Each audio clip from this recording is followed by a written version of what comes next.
Stella. Stella! My heart rate sped up. Nothing triggered my fight or flight like the sound of Meredith's voice. Yes? I hid my trepidation behind a neutral expression.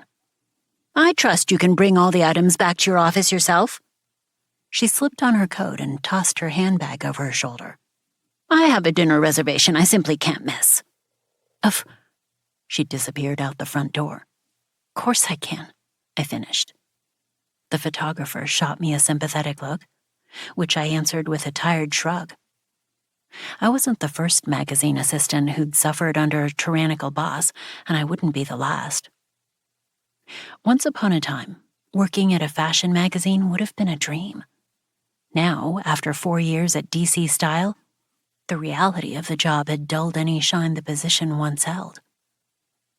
By the time I packed up the photo shoot, dropped the items off at the office, and started my walk home, my forehead was slick with sweat, and my muscles were well on their way to becoming jello. The sun had set half an hour ago, and the streetlights cast a hazy orange glow over the snow-packed sidewalks. The city was under a blizzard warning, but the bad weather wouldn't kick in until later in the evening. It was also faster for me to walk home than take the metro, which freaked out whenever there was so much as an inch of snow. One would think the city would be better prepared considering it snowed every year, but nope, not DC. I shouldn't have been looking at my phone while walking, especially given the weather, but I couldn't help myself. I pulled up the email I'd received that afternoon and stared at it, waiting for the words to rearrange themselves into something less upsetting. But they never did. Effective April 1st, the cost for a private room at Greenfield Senior Living will increase to $6,500 per month. We apologize in advance for any inconvenience this may cause, but we are confident the changes will result in even higher quality care for our residents. The green smoothie I'd downed during lunch sloshed in my stomach. Inconvenience, they said. Like they weren't hiking the prices of an assisted living facility by more than 20%. Like living, breathing, vulnerable human beings wouldn't suffer as a result of the new management's greed. In 1, 2, 3, out 1, 2, 3. I tried to let the deep breaths wash away my rising anxiety. Maura had practically raised me. She was the person who'd always been there for me, even if she didn't know who I was now. I couldn't move her to another assisted living facility. Greenfield was the best in the area, and it'd become her home. None of my friends and family knew I'd been paying for her care. I didn't want the inevitable questions telling them would raise. I would just have to find a way to cover the higher costs. Maybe I could take on more partnerships or negotiate higher rates for my blog and Instagram. I had an upcoming dinner with Delamonte, New York, which my manager said was an audition for their brand ambassador position. Miss Alonso. The deep, rich voice brushed my skin like black velvet and stopped me in my tracks. A shiver chased its wake, born of equal parts pleasure and warning. I recognized that voice. I'd heard it only 3 times in my life, but that was enough. Like the man who owned it, it was unforgettable. Wariness flickered in my chest before I doused it. I turned my head, my gaze traveling over powerful winter tires and the sleek, distinctive lines of the black McLaurin pulled up beside me, before it reached the rolled-down passenger window and the owner in question. My heart slowed a fraction of a beat. Dark hair, whiskey eyes, a face so exquisitely chiseled it could have been sculpted by Michelangelo himself. Christian Harper, CEO of an elite security company, owner of the Mirage, the building where I lived, and quite possibly the most beautiful, most dangerous man I'd ever met. I had nothing except instinct to back up the dangerous part of my assessment, but my gut had never steered me wrong. I inhaled a small breath, released, and smiled. Mr. Harper. My polite reply was met with dry amusement. Apparently, only he was allowed to address people by their last names, like we all lived in a giant, stuffy boardroom. Christian's eyes grazed the snowflakes drifting onto my shoulder before they met mine again. My heart slowed another fraction of a beat. Tiny crackles of electricity hummed to life beneath the weight of his gaze, and it took every ounce of willpower not to step back and shake off the strange sensation. Gorgeous weather for a walk. His observation was even drier than his stare. Heat rushed over the back of my neck. It's not that bad. It was only then that I noticed the alarming rate at which the snow was thickening. Perhaps the blizzard forecast had been a little off on its estimate. My apartment is only 20 minutes away, I added to, I don't know, prove that I wasn't stupid by trekking through the city in a snowstorm, I guess. In hindsight, perhaps I should have taken the metro. The blizzard's already rolling in, and there are ice patches all over the sidewalks. Christian rested his forearm on the steering wheel, an action that had no right to be as attractive as it was. I'll give you a ride. He also lived at the Mirage, so it made sense. In fact, his apartment was only a floor above mine. Still, I shook my head. The thought of sitting in a confined space with Christian, even for a few minutes, filled me with a strange sense of panic. I'm okay. I'm sure you have better things to do than chauffeur me around, and walking clears my head. The words spilled out in a rush. I didn't ramble often, but when I did, nothing short of a nuclear blast could stop me. It's good exercise, and I need to test out my new snow boots anyway. This is the first time I've worn them all season. Stop talking. So as much as I appreciate your offer, I have to politely decline. I finished my near-incoherent mini-speech on a note of breathlessness. I was getting better at saying no, but I still over-explained myself every time. Does that make sense? I added when Christian remained silent. An icy gust of wind chose that moment to whip past. It tossed the hood of my coat off my head and burrowed past my layers into my bones, sparking a burst of involuntary shivers. I'd been sweating bullets in the studio, but now I was so cold even the memory of warmth was frosted with blue. It does, Christian finally spoke, his tone and expression unreadable. Good, the words shook through my chattering teeth. Then I'll let you. The soft click of a door unlocking interrupted me. Get in the car, Stella. I got in the car.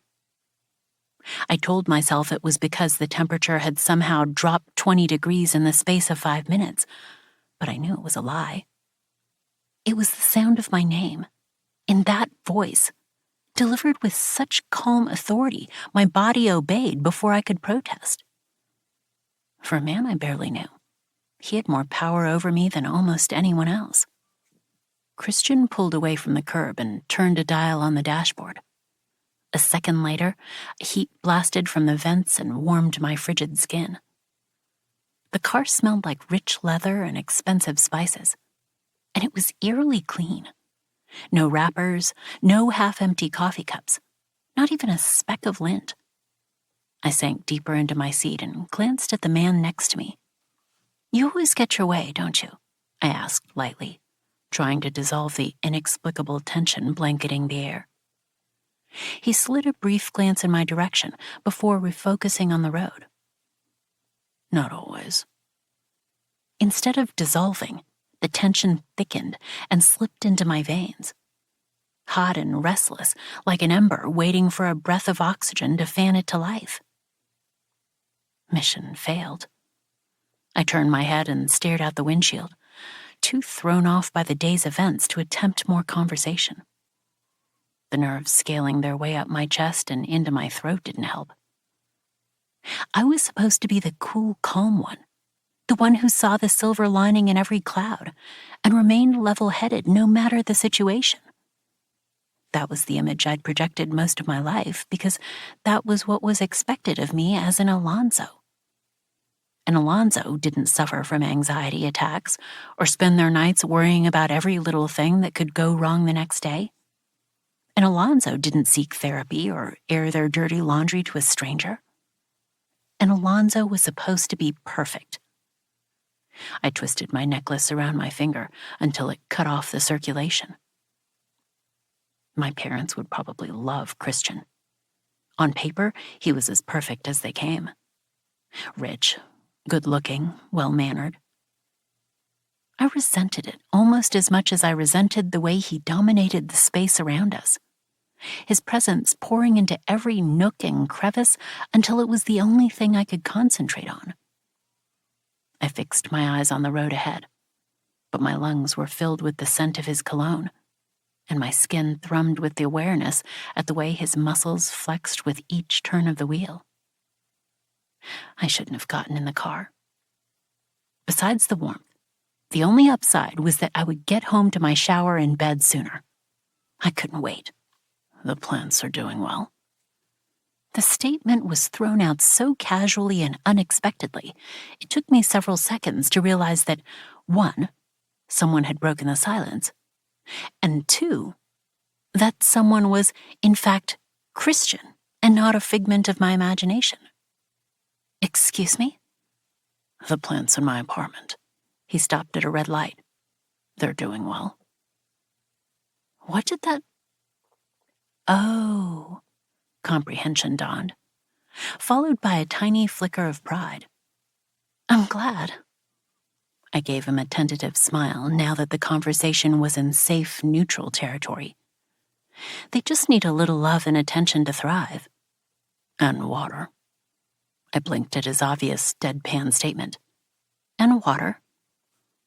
The words hung between us for a moment, before a laugh broke free of my throat and Christian's mouth curved into the tiniest of smiles. The air finally lightened, and the knot in my chest loosened a smidge. When the light turned green, the powerful rumble of the engine nearly drowned out his next words. You have a magic touch. My cheeks warmed, but I responded with a small shrug. I like plants. Perfect person for the job, then. His plants had been on life support when I took over their care in exchange for keeping my current rent. After my friend and ex-roommate Jules moved out last month to live with her boyfriend, my options were either get another roommate or move out of the Mirage, since I couldn't afford to cover both portions of our rent. I'd grown attached to the Mirage, but I would rather downgrade my home than live with a stranger. My anxiety couldn't handle that. Christian had already lowered the monthly rent for us when we first toured the apartment and mentioned the regular price was out of our budget. So I'd been shocked when he proposed our current arrangement after I brought up the possibility of moving out. It was a little suspicious, but he was friends with my other friend, Bridget's husband, which made accepting his offer easier. I'd been taking care of his plants for 5 weeks and nothing terrible had happened. I never even saw him when I went upstairs. I just let myself in, watered the plants, and left. How did you know I could do it? He could have proposed any number of tasks. Run his errands, do his laundry, clean his house, though he already had a full-time housekeeper. The plant thing was oddly specific. I didn't. Disinterest and a thread of something imperceptible twined through his voice. It was a lucky coincidence. You don't seem like someone who believes in coincidence. Christian's lack of sentimentality bled through in everything he did and wore. The sharp lines of his suit, the calm precision of his words, the cool detachment of his gaze. They were the traits of someone who worshipped logic, power, and cold, hard pragmatism, not something as nebulous as coincidence. For some reason, Christian found that funny. I believe in it more than you think. Intrigue kindled at his self-deprecating tone. Despite having access to his apartment, I knew maddeningly little about him. His penthouse was a study in flawless design and luxury, but it contained little to no personal effects. Care to share? I tried. Christian pulled into the Mirage's private garage and parked in his reserved spot near the back entrance. No answer. Then again, I hadn't expected one. Christian Harper was a man cloaked in rumors and shadows. Even Bridget didn't know much about him, only his reputation. We didn't speak again as we passed through the entrance and into the lobby. At 6'3", Christian had a good 5 inches on me, but I was still tall enough to match his long strides. Our steps fell into perfect sync against the marble floors. I'd always been a bit self-conscious about my height, but Christian's powerful presence wrapped around me like a security blanket, drawing attention away from my Amazonian frame. No more walking in a blizzard, Miss Alonso. We stopped by a bank of elevators and faced each other. His shadow of a smile returned, all lazy charm and confidence. I can't have one of my tenants dying of hypothermia. It would be bad for business. Another unexpected laugh rustled my throat. I'm sure you'll find someone to replace me in no time. I wasn't sure whether I owed my slight breathlessness to the cold lingering in my lungs or the full impact of standing so close to him. I wasn't interested in Christian romantically. I wasn't interested in anyone romantically. Between the magazine and my blog, I didn't have time to even think about dating. But that didn't mean I was immune to his presence.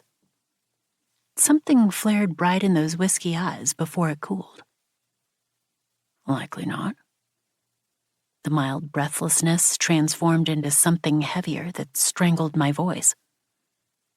Every sentence out of his mouth was a code I couldn't crack, imbued with a hidden meaning only he was privy to, while I was left to scramble in the dark. I'd talked to Christian 3 times in my life. Once when I signed my lease, once in passing at Bridget's wedding, and once when we discussed my Sans Jules rent situation. All 3 times I'd left more unsettled than before. What were we talking about again? It'd been less than a minute since Christian's response, but that minute had stretched so slow it might as well have been an eternity. Christian. A deep, slightly accented voice slashed the thread holding our suspended moment aloft. Time snapped back to its usual cadence, and my breath expelled in one sharp rush before I turned my head. Tall, dark hair, olive skin. The newcomer wasn't as classically good-looking as Christian, but he filled out the lines of his Delamonte suit with so much raw masculinity it was difficult to look away. I hope I'm not interrupting. Delamonte's suit flicked a glance in my direction. I'd never been super attracted to older men, and he had to be in his mid to late 30s, but wow. Not at all. You're right on time. A hint of irritation hardened Christian's otherwise smooth reply. He stepped in front of me, blocking me from Delamonte's view and vice versa. The other man raised an eyebrow before his mask of indifference fell away to reveal a smirk. He stepped around Christian, so deliberately it was almost like he was taunting him, and held out his hand. Dante Russo. Stella Alonso. I expected him to shake my hand, but to my surprise, he raised it and brushed his mouth across my knuckles instead. Coming from anyone else, it would have been cheesy, but a tingle of pleasure erupted instead. Maybe it was the accent. I had a weakness for all things Italian. Dante. Beneath the calm surface of Christian's voice lay a razored edge that was sharp enough to cut through bone. We're late for our meeting. Dante appeared unfazed. His hand lingered on mine for an extra second before he released it. It was lovely to meet you, Stella. I'm sure I'll see you around again. His rich drawl contained a hint of laughter. I suspected his amusement was not directed at me, but toward the man watching us with ice in his eyes. Thank you. It was nice meeting you, too. I almost smiled at Dante, but something told me that wouldn't be a smart move right now. Have a good night. I glanced at Christian. Good night, Mr. Harper. Thank you for the ride. I injected a playful lilt into my voice, hoping the callback to our absurd formality earlier would crack his granite expression. But it didn't so much as flicker as he inclined his head. Good night, Miss Alonso. Okay, then. I left Christian and Dante in the lobby. the subjects of more than a few admiring stares from passers-by, and took the elevator up to my apartment. I didn't know what had caused Christian's sudden mood shift, but I had enough worries of my own without adding his to the mix. I rifled through the bag, trying to locate my keys among the jumble of makeup, receipts, and hair ties. I really needed a better way of organizing my bag. After several minutes of searching, my hand closed around the metal key. I just inserted it into the lock when a familiar chill swept over my skin and raised the hairs on the back of my neck. My head jerked up. There was no other sign of life in the hall, but the quiet hum of the heating system suddenly took on an ominous tone.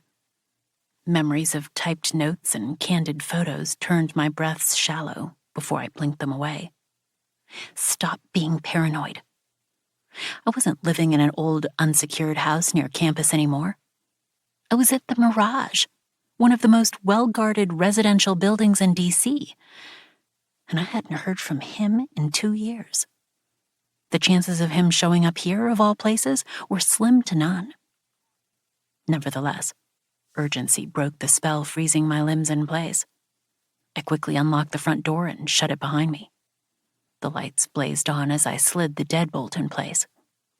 It was only after I checked every room in my apartment and confirmed there was no intruder lurking in my closet or underneath my bed that I was able to relax. Everything was fine. He wasn't back, and I was safe. But despite my self-reassurance, a small part of me couldn't shake the sense that my gut had been right, and that someone had been watching me in the hall. 2. Christian. The library door shut with a quiet click behind me. I crossed the room, my steps slow and deliberate, until I reached the sitting area where Dante had made himself comfortable with a glass of scotch. A muscle pulsed in my jaw. If we didn't have such a long history together, and if I didn't owe him for the favor he did me, his head would already be shattered on the bar cart near him. Not only for helping himself to my liquor, but for his less than amusing show in the lobby. I didn't like people touching what was mine. Lighten that scowl, Harper. Dante took a lazy sip of his drink. Otherwise it will freeze that way and women won't like your face as much anymore. My cold smile told him how little I cared. Perhaps if you took your own advice, you wouldn't be sleeping in a different room than your fiancé. Satisfaction filled my chest at his narrowed eyes. If Stella was my weakness, Vivian was his. I wasn't interested in the ins and outs of their relationship, but it amused me to see him snarl every time I brought up the fiancé he claimed to hate. I thought I had problems. Dante had $2 billion worth of them. Point taken, he said in a clipped voice. All humor vanished, bringing back the unsmiling asshole I was used to dealing with. But I didn't come here to discuss Vivian or Stella, so let's get to the real issue at hand. When the fuck can I get rid of the painting? The thing's an eyesore. I forced thoughts of dark curls and green eyes aside at the mention of the other enigmatic woman in my life. Magda. The painting that had been the bane of my existence for decades. Not because of what it was, but because of what it represented. No one told you to hang it in your gallery. I walked to the bar and poured myself a drink. Dante, that bastard, hadn't recapped the bottle of my finest scotch. You can shove it in the back of your closet for all I care. I pay all that money for Magda only to shove it in the back of my closet? That wouldn't be suspicious at all. Sarcasm weighed heavy on his voice. You have a problem. I provided a solution. I gave a careless shrug. Not my fault you don't want to take it. And for the record, I settled on the seat opposite his. I paid for the painting. Secretly, anyway. As far as the public knew, Dante Russo was the proud owner of one of the ugliest pieces of artwork in existence. Then again, people also thought said hideous piece was a priceless painting, worth killing and stealing over, thanks to a simple set of forged documents. I hadn't wanted people going after it. but I'd needed an excuse for why I spent so many resources guarding it. It didn't contain earth-shattering business secrets like everyone thought, but it had contained something personal that I'd never share. He examined me over the top of his glass. "Why do you still care so much about it? You got what you needed from it, and you found your traitor. Just burn the damn thing. After I sell it back to you," he added, "for appearance's sake. I have my reasons. One, to be exact, but he wouldn't believe me if I told him. I couldn't bear to destroy the painting. It was too embedded in the jagged pieces of my past. I wasn't a sentimental person, but there were two areas of my life where my usual pragmatism didn't apply: Stella and Magda. Unfortunately for Axel, the ex-employee who'd stolen Magda and pawned it off to Sentinel, my biggest fucking competitor, he hadn't fallen into the exceptions category. He'd thought the painting contained highly classified and therefore highly lucrative business secrets, because that was what I told the few people I'd entrusted to guard it. Little had they known the painting's value stemmed from something far more personal and far less useful to them. I'd dispatched of Axel, waited an appropriate length of time for Sentinel to relax, then fucked with their cyber system enough that it had wiped millions off their value. Not enough to destroy them, since something of that magnitude could be traced back to me, but enough to send a message. The idiots running Sentinel were so dense they tried to steal the painting back after they sold it, because they thought they could use it as retaliation against me. They hadn't found any business secrets in Magda, but they knew it was important to me. They were on the right track. I'd give them that. But they should have hired someone other than a second-rate Ohio gang member to do the job. Sentinel's attempt to cover up their tracks was so shoddy it was almost insulting. Now the painting was in Dante's care, which served a double purpose. I didn't have to look at it, and no one, not even Sentinel, would dare try and steal from him. The last person who'd tried ended up in a 3-month coma with 2 missing fingers, a mangled face, and crushed ribs. Dante made an impatient noise, but he was smart enough not to press further. "Fine, but I'm not keeping it forever. It's ruining my reputation as a collector," he grumbled. "Everyone thinks it's a rare piece of 18th century art." "You're fine," I said dryly. In reality, the painting had existed for less than 2 decades. It was amazing how easy it was to forge priceless art and documentation attesting to its authenticity. "I'll go blind from looking at that monstrosity every day," Dante rubbed a thumb across his bottom lip. "Speaking of monstrosities, Madigan was officially booted from Valhalla this morning." The atmosphere shifted with the weight of the new topic. "Good riddance."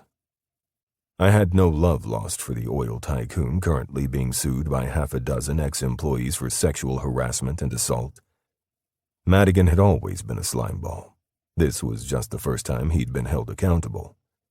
The Valhalla Club prided itself on its executive invite-only memberships for the world's wealthiest and most powerful.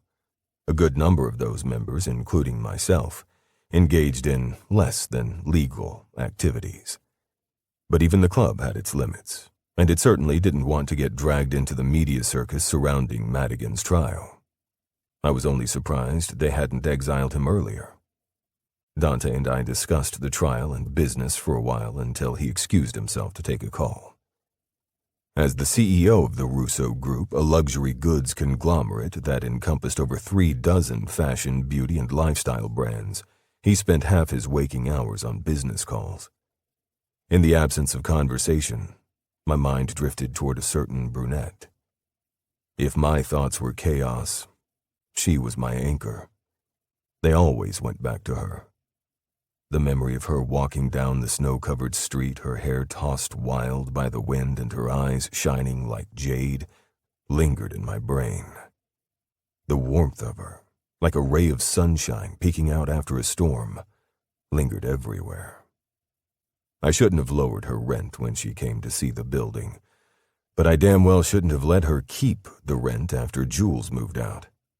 In exchange for taking care of my fucking plants, no less, because a selfless concession on my part would have been too suspicious. I didn't give a shit about those plants. They were only there because my interior designer insisted they rounded out the apartment.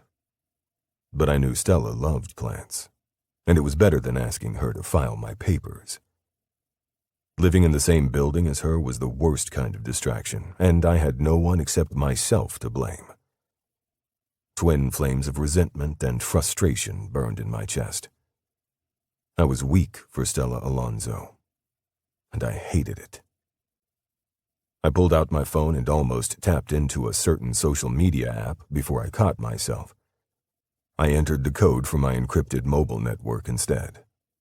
It wasn't as powerful as the one that resided on my laptop, but it got the job done in a pinch. My frustration needed an outlet, and today, John Madigan was the lucky target. I couldn't think of anyone more deserving. I pulled up a list of his devices, phones, computers, even his smart fridge and Bluetooth-enabled alarm clock, plus all their associated accounts. It took me less than 5 minutes to find what I was looking for. A video he'd stupidly taken of himself forcing a blowjob on his assistant, and a series of disgusting messages he sent one of his golf buddies after the fact. I forwarded those to the prosecution using the golf buddy's email. If they were halfway decent at their job, they could convince the judge it was admissible evidence. The messages also went to key media outlets, because why not? Then, just because Madigan's face annoyed me, I swapped his most valuable stocks for junk ones and donated a significant chunk of his cash to anti-sexual violence organizations. Tension released from my muscles with each tap of a button. Cyber-sabotage was better than a deep tissue massage. I pocketed my phone right as Dante re-entered the library. I have to go back to New York. He grabbed his jacket from the back of the couch, his face stamped with irritation. There's a personal matter I need to deal with. Sorry to hear that, I said mildly. I'll walk you out. I waited until he was halfway out the door before I added, the personal matter wouldn't happen to be Vivian's ex-boyfriend showing up at your house, would it? Surprise coasted through his eyes, followed by fury. What the fuck did you do, Harper? I merely facilitated a reunion between your fiancé and an old friend. One little text from Vivian, and the ex came running. Pathetic, yet useful. Since you enjoyed fucking with me so much, I figured I'd return the favor. Oh, and Dante. I paused with my hand on the knob. Dante's anger was a pulsing force in the hall, but he'd get over it. He should have known better than to put on that little show in the lobby. Touch Stella again, and you'll no longer have a fiancé. I slammed the door in his face. Dante was my first client and an old friend. I didn't provoke him often. But like I said, I didn't like people touching what was mine. I straightened my shirt sleeves and returned to the library where my gaze traveled the length of the room until it rested on the giant framed puzzle hanging over the fireplace mantel. 10,000 tiny pieces formed a breathtaking rainbow gradient whose lines created a three-dimensional spherical effect. It had taken me 4 months to complete it, but it had been worth it. Crosswords, jigsaws, ciphers, they all fed my insatiable need for a challenge, stimulation. Something to brighten up the ennui of a world that was always 5 steps behind. The harder the puzzle, the more I craved and dreaded its solution. There was only one puzzle I hadn't solved, yet. I ran my thumb over the small turquoise ring nestled in my pocket.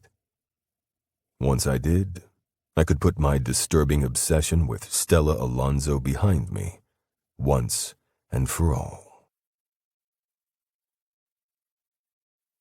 3. Stella. Stella's Journal, February 25. It's been 3 days since I learned Greenfield is raising its prices, and I still haven't come up with a good solution.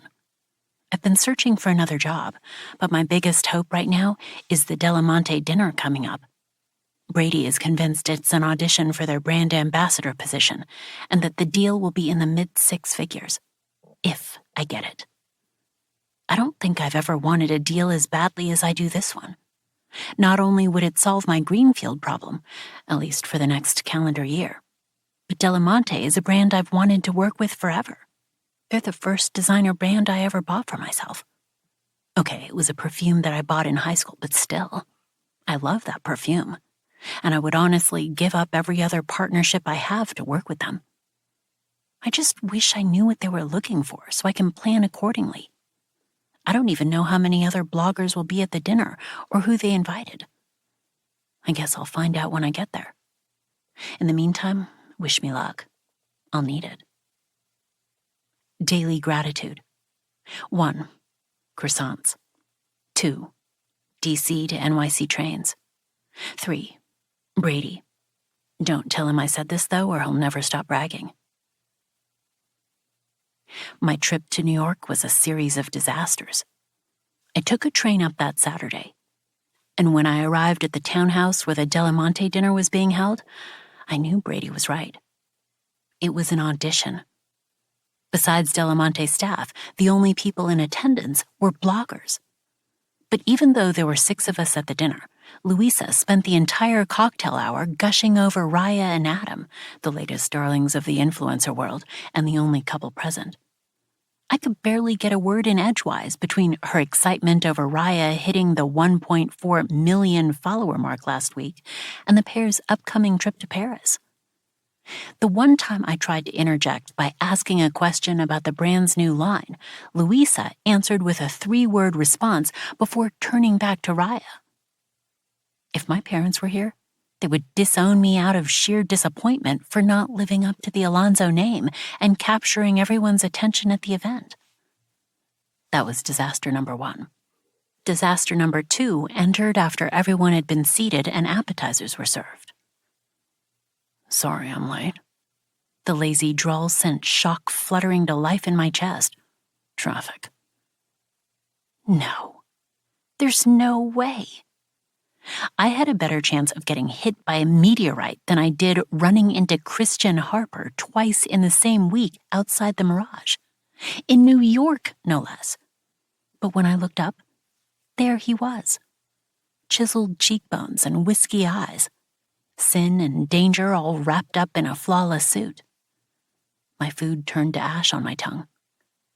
Of all the people I didn't want to witness me crash and burn, he ranked at the top of the list. Not because I thought he'd judge me, but because I was afraid he wouldn't. A near stranger who treated me better than those who were supposed to love me unconditionally. I wouldn't be able to bear it. Louisa stood and greeted him with an effusive hug, but I couldn't hear much of her introduction over the roar of blood in my ears. CEO of Harper Security, old friend. Christian's expression remained polite, almost disinterested, while Louisa talked. But there was nothing disinterested about the way his eyes held mine.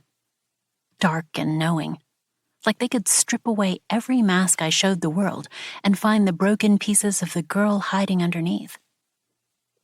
Like they thought the brokenness was beautiful anyway. Unease burned through me, and I severed the connection with a blink. He couldn't have been thinking any of those things. He didn't even know me. Louisa finished what had to be the longest introduction in the history of introductions, but it was only after Christian started walking toward me that I realized there was only one empty seat at the table. It was next to mine. Louisa had mentioned it was reserved for another guest. I hadn't known it would be him. Stella. That deep, smooth timbre of his voice sent a warm shiver down my spine. This is a pleasant surprise. I tightened and released the hold on my fork in tandem with my exhales. Christian? I couldn't very well call him Mr. Harper when he used my first name. This was my first time saying his given name, and the syllables lingered longer on my tongue than expected. Not unpleasant, but far too intimate for my liking. I resisted the urge to shift in my seat while he stared down at me, His face relaxed, but his eyes like hot molten amber as they moved from the top of my head to the dip of my dress. The scrutiny lasted less than 5 seconds, yet a trail of fire erupted in its wake. Cool, calm, collected. I didn't realize you were, I searched for the right term, affiliated with Delamonte. That wasn't the right term, but I didn't know how else to word it. Everyone at the table was a fashion blogger or a member of the Delamonte team. Christian was noticeably neither of those things. I'm not, he said wryly. Secret fashion blogger, then? I widened my eyes and made my voice intentionally breathless with surprise. Don't tell me. Your blog is called Suits and Whiskey. No? Guns and Roses? Wait, that's a band. I tapped my finger against the table. Ties and... If you're done. I didn't think it was possible, but Christian's voice turned even drier. Switch seats with me. My tapping stopped. Why?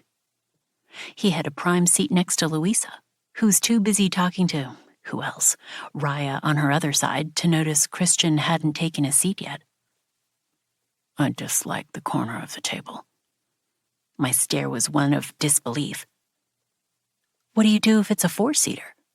Then every seat would be at the corner of the table. Impatience greeted my question. I sighed and switched seats with him. We were starting to attract attention from the rest of the table, and I didn't want to make a scene. I was nervous Louisa would be upset I took her special guest seat, but as the night wore on, Christian's weird quirk turned out to be quite advantageous for me.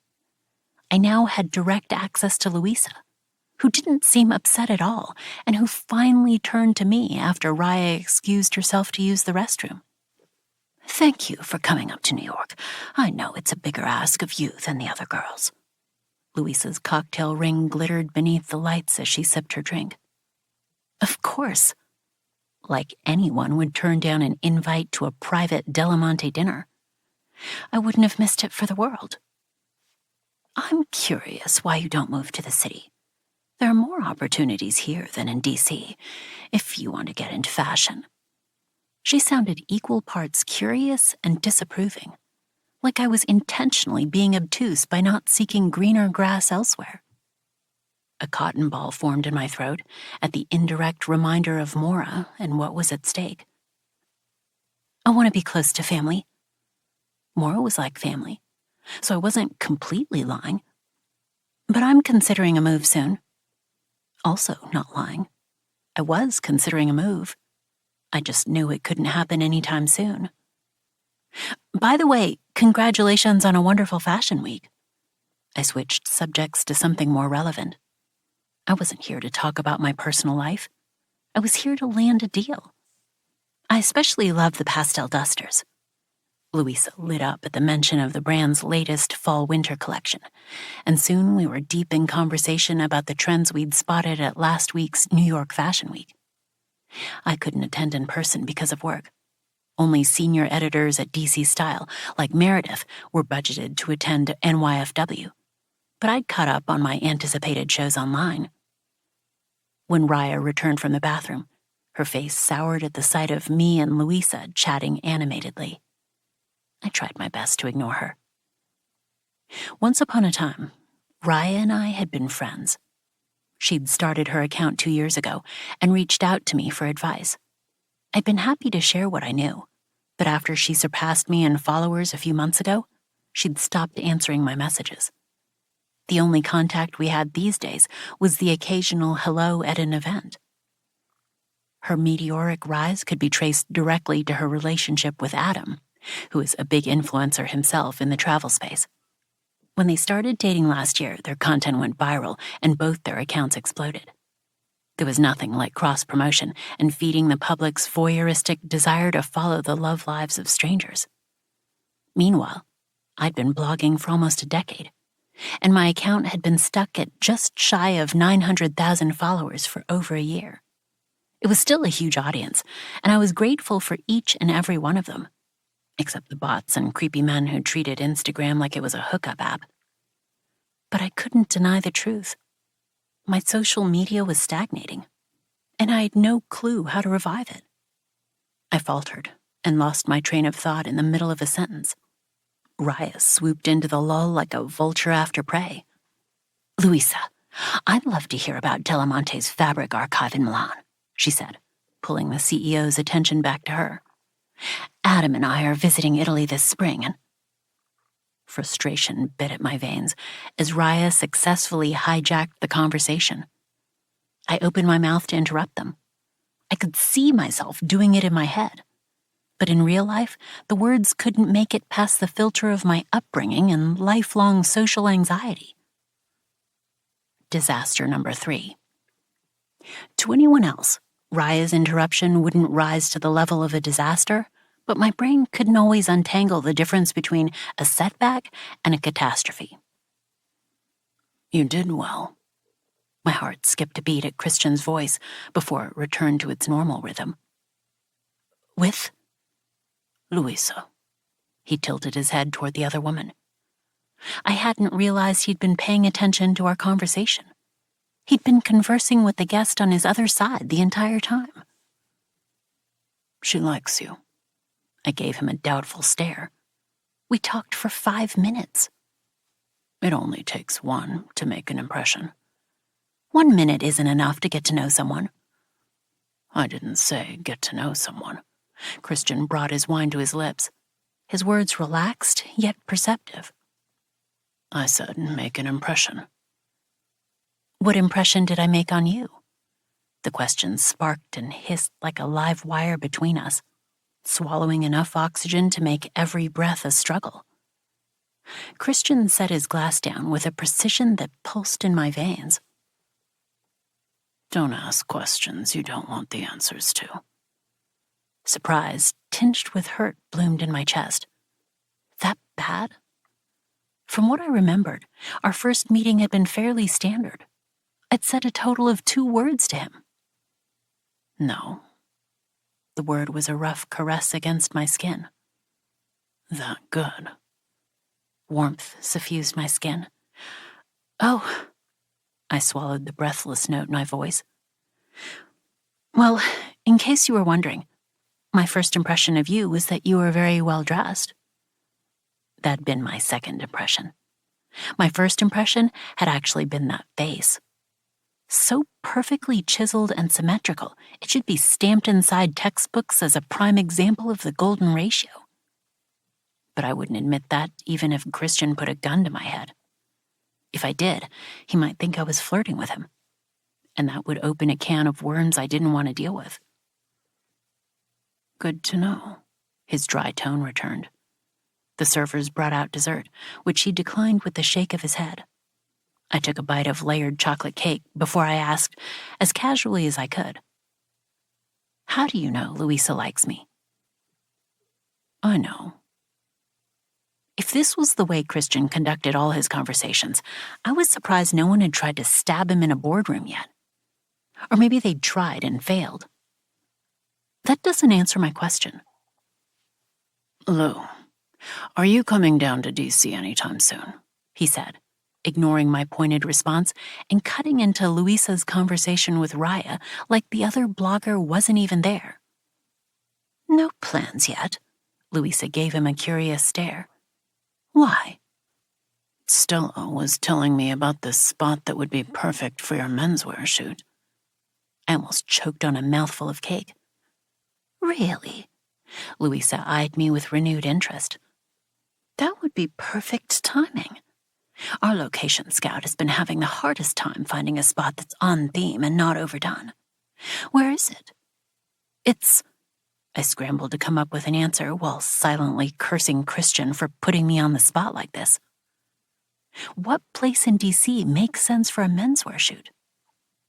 "You said it was in an old warehouse somewhere," Christian prompted. Clarity dawned in an instant.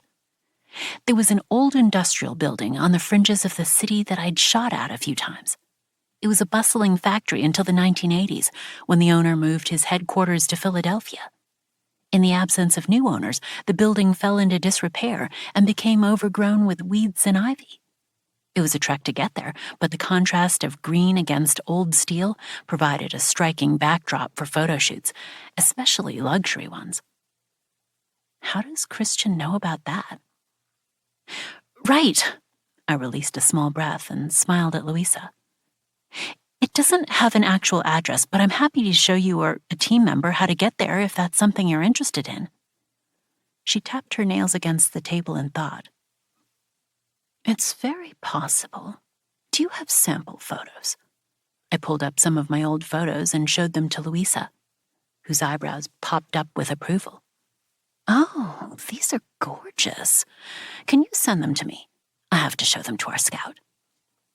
My heart skipped a beat when Louisa gave me her cell number so I could text her the link. But when I looked up, the thrill evaporated at the sight of Raya and Adam whispering furiously to each other while casting side glances in my direction. Anxiety buzzed beneath my skin like a swarm of bees. Those whispers brought me back to my middle school days, when everyone giggled and talked behind their hands when I walked into a room. I'd hit my growth spurt early, and at age 13, I'd been tall, skinny, and awkward enough to be an easy target for bullies.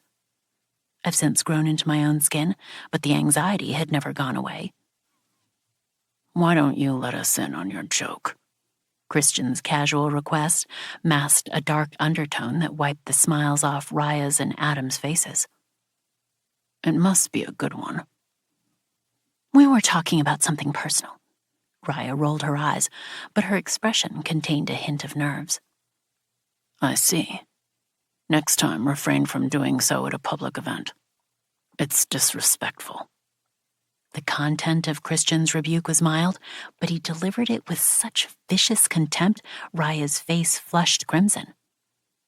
Instead of defending his girlfriend, Adam stared down at his plate, his own face pale.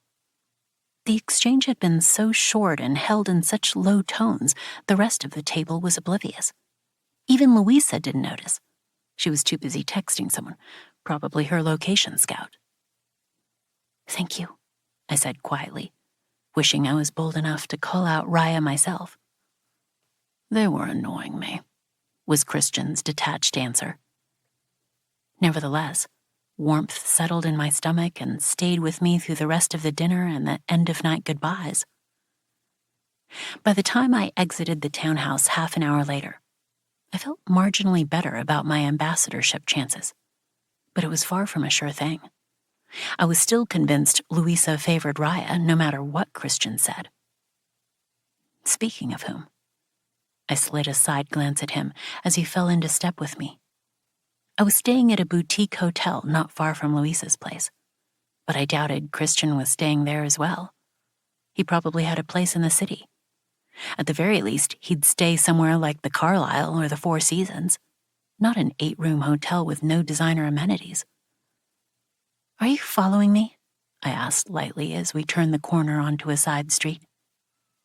Christian's presence dominated the sidewalk, soaking into the shadows and rendering the air around us invincible.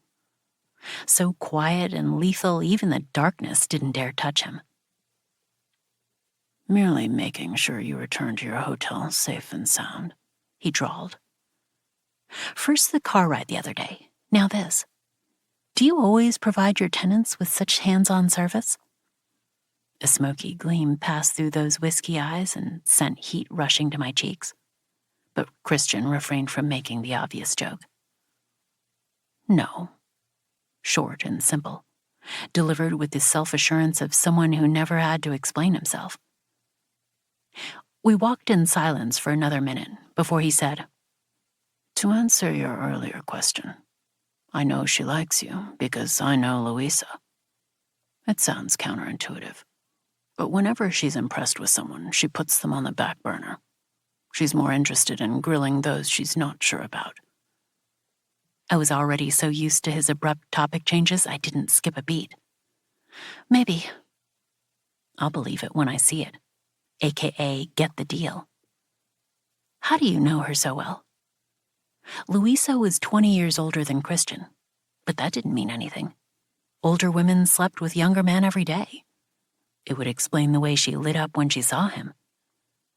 A tiny frown creased my forehead for a reason I couldn't name. I'm friends with her nephew. And no, I never slept with her. A hint of laughter threaded through his voice. My cheeks blazed hotter, and thankfully my voice came out cool and even. Thank you for the information, but I'm not interested in your love life, I said with a regal tilt of my chin. Never said anything about love, Miss Alonso. Fine, I'm not interested in your sex life. That's a shame. The hint of laughter intensified. If he was trying to get a rise out of me, he wouldn't succeed. Only for you, I said sweetly. We stopped in front of my hotel. The light from the window slashed across Christian's face, casting half of it in shadow. Light and dark. Two halves of the same coin. One more thing. My breaths formed tiny white puffs in the air. Why did you show up at dinner tonight? It wasn't to catch up with Louisa. He'd barely spoken to her all night. A shadow passed through his eyes before it sank beneath the cool amber surface. I wanted to see someone. The words soaked into the pocket of air separating us. I hadn't realized how close we'd gotten until now. Leather, spice, and winter. That was all that existed before Christian stepped back and tipped his head toward the hotel entrance. A clear dismissal. I opened my mouth, then closed it before I brushed past him. It wasn't until I reached the revolving glass doors that my curiosity overpowered my hesitance. I turned, half expecting to see Christian already gone, but he remained at the base of the stairs. Dark hair, dark coat, and a face that was somehow even more devastating when partially cloaked in shadow. Who did you want to see? It was so cold my lungs burned, but I still waited for his answer. Something amused and dangerous surfaced in his eyes before he turned away. Good night, Stella. The words drifted into my ears after the night had already swallowed him whole. I exhaled a rough breath and shook off the pinpricks of electricity dotting my skin. However, thoughts of Christian, Louisa, and even Delamonte vanished when I entered my room, checked my phone, and disaster number 4 struck. I'd kept my cell in my purse the entire night because I didn't want to be that person texting at the dinner table. Louisa had been doing it, but she was the host. She could do whatever she wanted. Now, I realized my attempt at appearing professional might have backfired because my screen was littered with missed calls and texts from Meredith. The last one from 20 minutes ago. Oh, God. What was wrong? How long had she been trying to reach me? A dozen possibilities raced through my head as I called her back, my heart in my throat and my palms clammy with sweat. Maybe the office was on fire, or I'd forgotten to send the Prada bag back to... Stella, how nice to finally hear from you. Her frosty greeting slithered down my spine like the cool skin of a reptile. I know where you were at. I saw you in the background of Raya's Instagram stories. Despite her contempt for bloggers, Meredith followed their social media religiously. Something about competition and staying on top of trends. I seemed to be the only one who saw the irony in that. I swallowed hard. Is something wrong? How can I help? Never mind that it was near midnight on a Saturday night. Work-life balance didn't exist for junior magazine employees. There was an issue with next week's photo shoot, but we figured it out while you were partying, Meredith said coolly. We'll discuss this on Monday. Be in my office at 7:30 a.m. sharp. The line went dead, as did any hope she would let the night's transgression slide. I had a sinking feeling that come 8 o'clock on Monday morning, I would no longer have a job.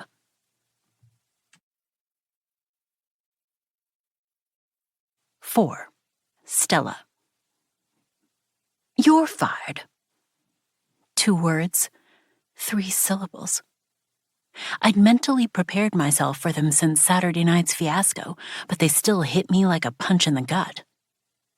Breathe. In 1, 2, 3. Out 1, 2, 3. It didn't work. Oxygen couldn't bypass the knot in my throat, and tiny pinpricks of black swam across my vision as I stared at Meredith's seated figure. She sipped her coffee and paged through the latest Women's Wear Daily like she hadn't reduced my life to rubble in the space of 10 seconds. Meredith, if I... Don't. She raised a manicured hand, her expression bored. I already know what you're going to say, and it won't change my mind. I've been watching you and your lack of enthusiasm for a while, Stella, and Saturday night was the last straw. The coppery taste of blood filled my mouth from how hard I bit my tongue. Lack of enthusiasm? Lack of enthusiasm? I was the first person in and the last person out of the office. I did 80% of the work on shoots for a fraction of the credit. I never complained even when she threw the most outrageous requests at me, like getting Chanel to ship a limited edition couture gown to us from Paris with less than 24 hours' notice. If that was lack of enthusiasm, I shuddered to think what she considered an appropriate amount of dedication. Yes, I noticed, Meredith said, mistaking my silence for agreement. I admit you have a good eye for style, but so do 1,000 other girls who would kill to be in your position. You clearly don't want to be here. I see it in your eyes every time I talk to you.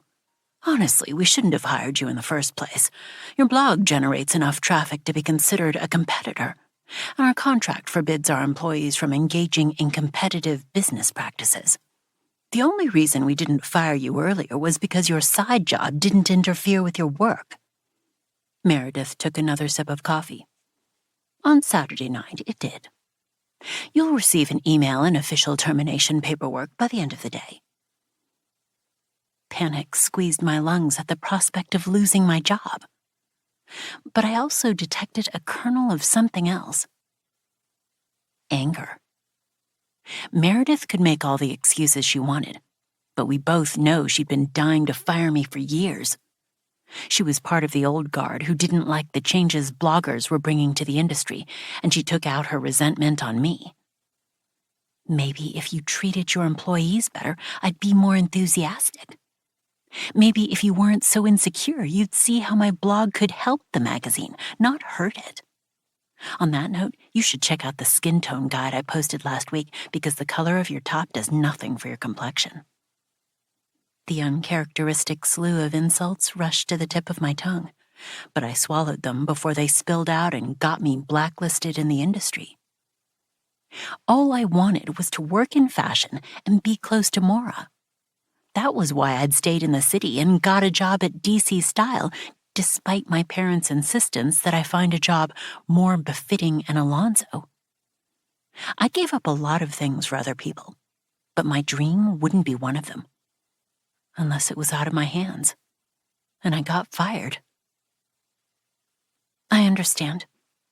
I forced a smile that matched the vice wrapped around my chest in tightness. Have your things cleared out by this afternoon, Meredith added without looking up from her computer. There are boxes waiting for you at your desk. Humiliation washed over my skin as I exited her office and walked to my desk. Everyone knew I'd been fired. Some of them shot me pitying glances. Others didn't hide their smirks. But none of their reactions compared to what my family's would be once I told them what happened. They already disapproved of me wasting my Thayer University degree on a fashion career. If they found out I'd been fired, my hands shook before I caught myself and steadied them. I refused to give my coworkers the joy of seeing me sweat as I picked up my boxes and swept out of the office with as much dignity as I could muster. Everything will be fine. Everything is fine. My Uber ride home was a blur. I couldn't stop picturing my parents' faces when they found out what happened. The disappointment, judgment, and worse, the silent "I told you so's" that would undoubtedly make up half our conversation. I told you working at a fashion magazine isn't sustainable. I told you to stop spending so much time on your blog. It's a hobby, not a job. I told you to do something more meaningful with your degree. Become an environmental lawyer like your mom, or at least work for a respectable newspaper. And that was only one consequence of my firing. I hadn't even thought about the impact on my finances or my ability to find another job. Pressure ballooned in my chest, but I managed to make it back to my apartment before I collapsed. The cardboard boxes containing my office desk items landed next to me with a thud as I sank onto the living room floor and closed my eyes. Everything is fine. Everything is fine. Everything is fine. The silent mantra succeeded in calming my shallow breaths. It wasn't the end of the world. People got fired every day, and I still had money coming in from my blog and brand collaborations. Plus, I could sell some of my wardrobe for extra cash. The money I'd receive from that would be pitiful, even for designer items, but it was better than nothing. Worst came to worst, I could agree to some high-paying partnerships I'd turned down in the past. I refused to collaborate with brands whose products I didn't genuinely love, which drove Brady nuts because I was so picky about the clothes I wore and the products I used. It significantly hindered my earning potential, but I would rather earn less and be genuine than shill something I didn't believe in for a quick check. Of course, that'd been when I had a full-time salary to supplement my side business. Everything is fine. Everything is fine. Everything is... The familiar sound of my ringtone dragged me out of my thoughts before I slipped too far down my spiral. I forced my eyes open and checked the screen. Brady. I was tempted to let it go to voicemail. But maybe he had an update on one of my pending collaborations. I would agree to anything paid right now. Well, almost anything. Hello? My voice came out scratchy and hoarse, but at least I wasn't crying. How'd it go? A car honked in the background, nearly drowning out Brady's voice. You ignored all my calls. Give me the deets, ASAP. A migraine blossomed behind my temple. How did what go? Delamonte? The duh was implied. A little birdie confirmed the dinner was an audition, so tell me, do they love you or do they love you? The reminder of Delamonte did nothing to improve my mood.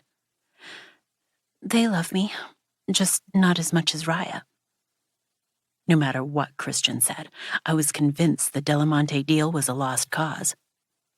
If I couldn't keep my job at a small market magazine, how could I be the ambassador for one of the world's leading fashion brands? It technically wasn't a direct correlation, but in my shock-numbed, panicked mind it was. A short pause followed my statement before Brady exploded. Are you shitting me? Did you see the boots Raya wore in her latest post? Talk about tacky. That's not Delamonte's style at all. You are Delamonte. Your aesthetic is so fucking perfect for them. It's like they created you in their super secret lab or something. Yes, well, Raya has more followers than me. And she has Adam. It's like a 2-in-1 deal.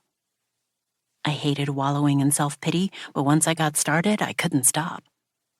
I'd been trying to reach 1 million followers for years, and Raya got it done in less than 2, posting about her new boyfriend and using the tips I gave her. I didn't mind sharing what I knew. Life, for the most part, wasn't a competition. But I would be lying if I said that knowledge didn't sting a bit. She's only growing so fast because of Adam and vice versa, Brady grumbled. I hate to say it, but influencer couples are what's hot right now. You rarely see individual influencers skyrocket like that. People love following other people's love lives. It's sick. I mustered a dry laugh. Too bad I'm not part of a couple.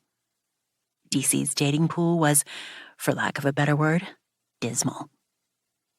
Then again, I no longer had a job taking up my time, so there was that. I'd tell Brady about DC style after I had time to process it myself. Talking about it would make it real, and I could use a little fantasy right now. He was so quiet, I thought the line cut off because Brady was never quiet. A quick check told me that wasn't the case.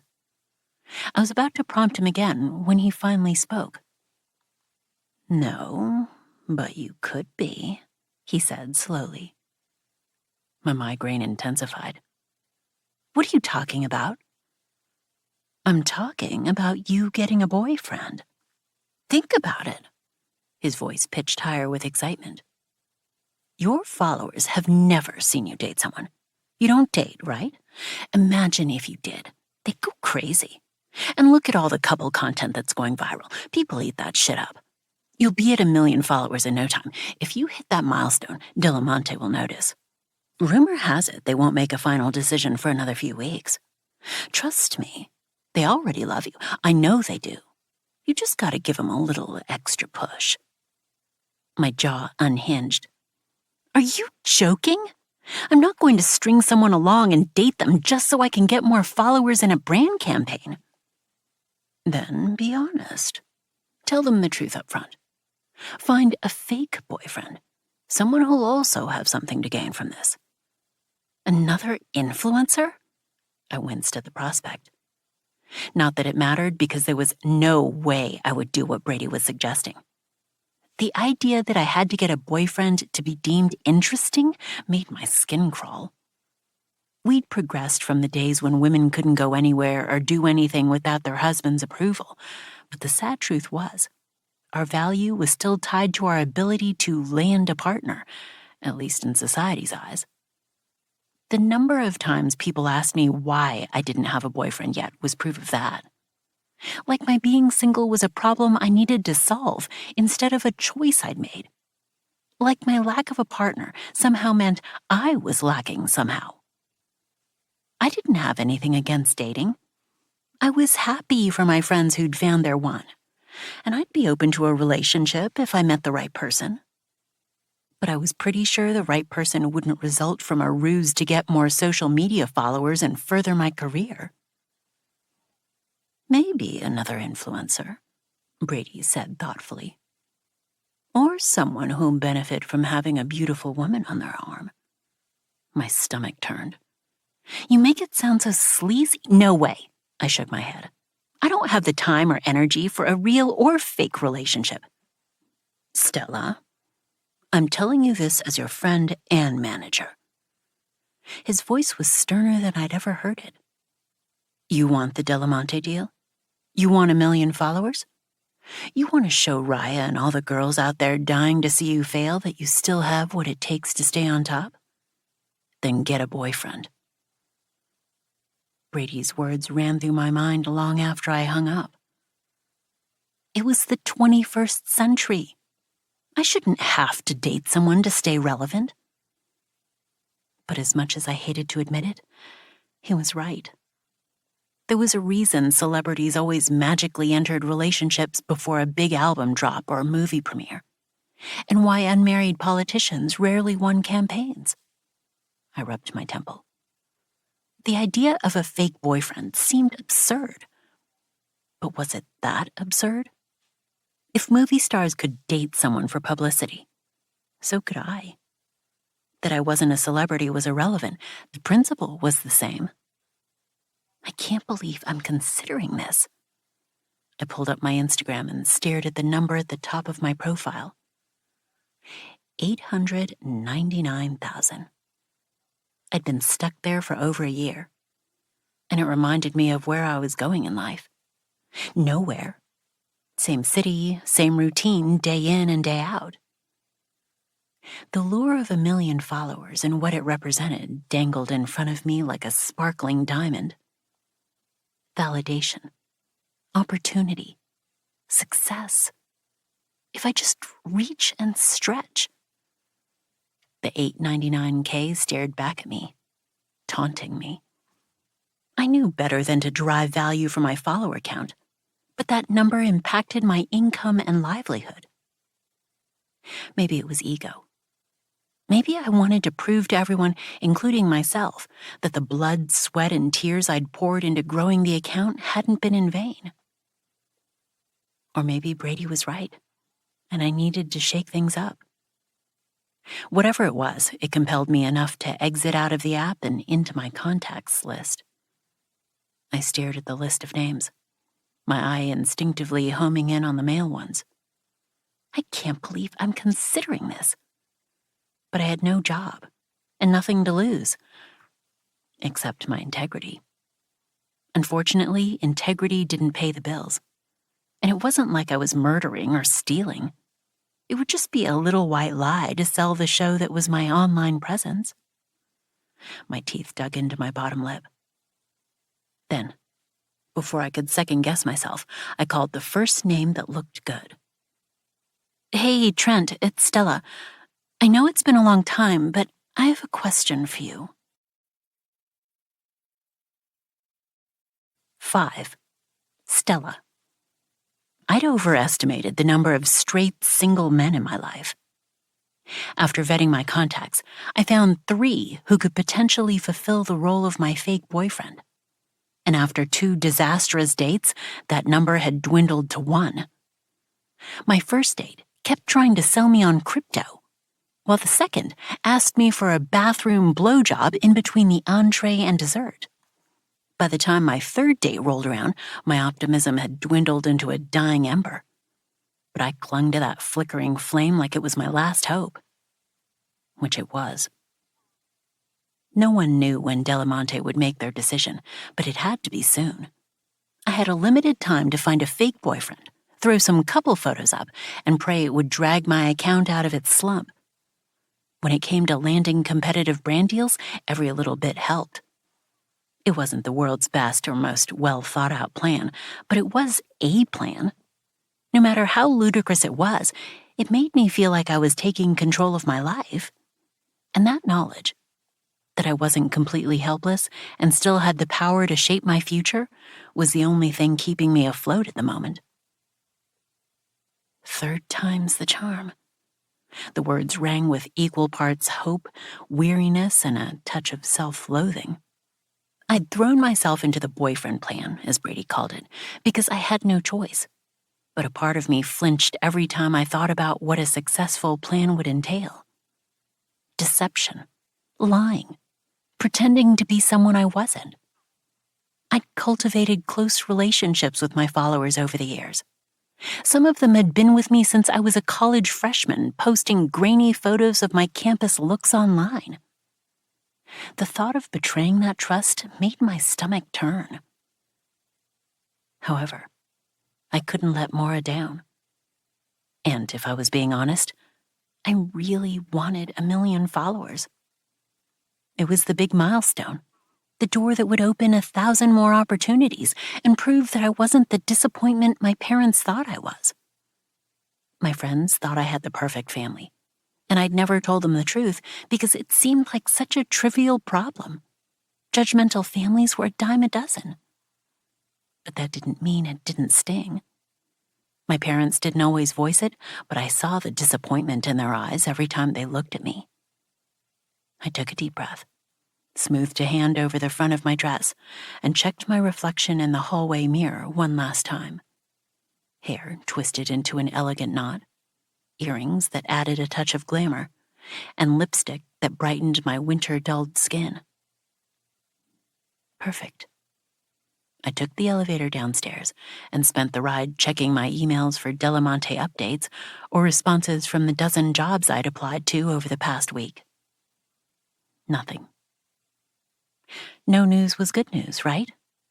Maybe not for the jobs, but at least for Delamonte. Until I received an email or a press release announcing their next brand ambassador for them, I wouldn't dwell on negativity. I didn't want to accidentally manifest losing out on the campaign. The elevator doors pinged open. I stepped out and ran a thumb over the crystals dangling from my necklace. Rose quartz for luck and love. Citrine for general good vibrations. Here's hoping they work. "Hi, Stella." The eager voice pulled my attention to the front desk, where the concierge beamed at me, all shiny teeth and puppy dog eyes from behind the marble counter. I released my necklace and smiled back. "Hi, Lance. Stuck on the graveyard shift again?" "That's what happens when you're the youngest member on the team." He heaved an exaggerated sigh before examining me. You're all dressed up tonight. Hot date? Part of me briefly entertained the idea of asking him to be my fake boyfriend before I dismissed it. That would be too messy for a multitude of reasons, the least of which was the fact he worked in my building. Hopefully, I gave a playful spin, my metallic skirt flaring around my knees. I'd paired it with a fitted black sweater and boots for an elegant but simple first date look. How do I look? You look beautiful. There was a wistful note in his voice. You always. He didn't get a chance to finish before I slammed into a brick wall. I stumbled, and I instinctively reached up to steady myself. Soft wool and masculine heat touched my fingers. Not a wall, my dazed mind noted. My eyes traveled up past the peaked lapels of a black suit, the open collar of a crisp white shirt, and the tanned column of a strong masculine throat before they rested on a beautifully carved face, shadowed with disapproval. Ms. Alonso. Christian's cool voice sent goosebumps skittering across my skin. There was no trace of the semi-playful dinner partner from New York. Distracting my staff from their job again. Again? I'd never distracted anyone from anything. Except maybe the time Lance helped me carry a package to the elevators and the resident behind me in line had to wait an extra 2 minutes. I removed my hand from Christian's chest. His heat seared so deep I felt it in my bones, even when I stepped back and upped the wattage of my smile. Calm, cool, collected. I was making conversation. I wanted Lance's opinion on something, but since you're here, I might as well ask you. I spun again. What do you think? Is this outfit date-worthy? I didn't even complete my first spin before Christian's hand closed around my arm. When I looked up, the shadow of disapproval had morphed into something darker, more dangerous. Then I blinked, and the darkness was gone, replaced by his usual polite impassiveness. Somehow that unsettled me even more. You're going on a date. Christian had a talent for turning every question into, well, not a question. Yes? An uncharacteristic burst of mischief bloomed inside me. That's where you take someone out for dinner, drinks, maybe some hand-holding? It might sound like a foreign concept, but you should try it sometime, Mr. Harper. It'll do you some good. Maybe it would loosen him up a little. For all his charm and wealth, he was wound tighter than the spring of his Audemars Piguet watch. It was evident in the precision of his walk, the set of his shoulders, and the unnatural flawlessness of his appearance. Not a hair out of place, not a speck of lint on his clothes. Christian Harper was a man who thrived on controlling everything, including his feelings. He stared down at me, his jaw so tense I could practically hear his teeth grind. I don't hold hands. Fine, no hand-holding. Cuddling, then. On a bench, overlooking the river. Followed by some whispered sweet nothings and a goodnight kiss. Doesn't that sound nice? I swallowed a laugh at the way his lip curled. Judging by his expression, my suggestion sounded as nice as being thrown into a vat of bubbling acid. You don't usually date. My amusement faded, replaced with a pinprick of annoyance. You don't know that. I could have gone on 100 dates since I moved in and you wouldn't have known. Have you? Damn it. I couldn't lie. Not even when every cell in my body urged me to wipe the knowing look from his eyes. That's not the point, I said. Maybe it hasn't been 100, but it's been a few. 2. And there were test dates that reminded me why I hated dating. But he didn't need to know that. And where is your date tonight? It was an innocent question, but intuition told me to keep the exact location to myself. A bar? How specific? How none of your business? I gave him a pointed stare. Christian's smile didn't soften the smooth-bladed edge of his voice. Have fun on your date, Stella. The conversation was over. which was just as well. I was already running late. But as I left for my date, I couldn't focus on the man I was about to see. I was too busy thinking about whiskey eyes and black suits. Half an hour later, I wished I'd stayed in the lobby with Christian because my date was going as well as expected, which was to say, not at all.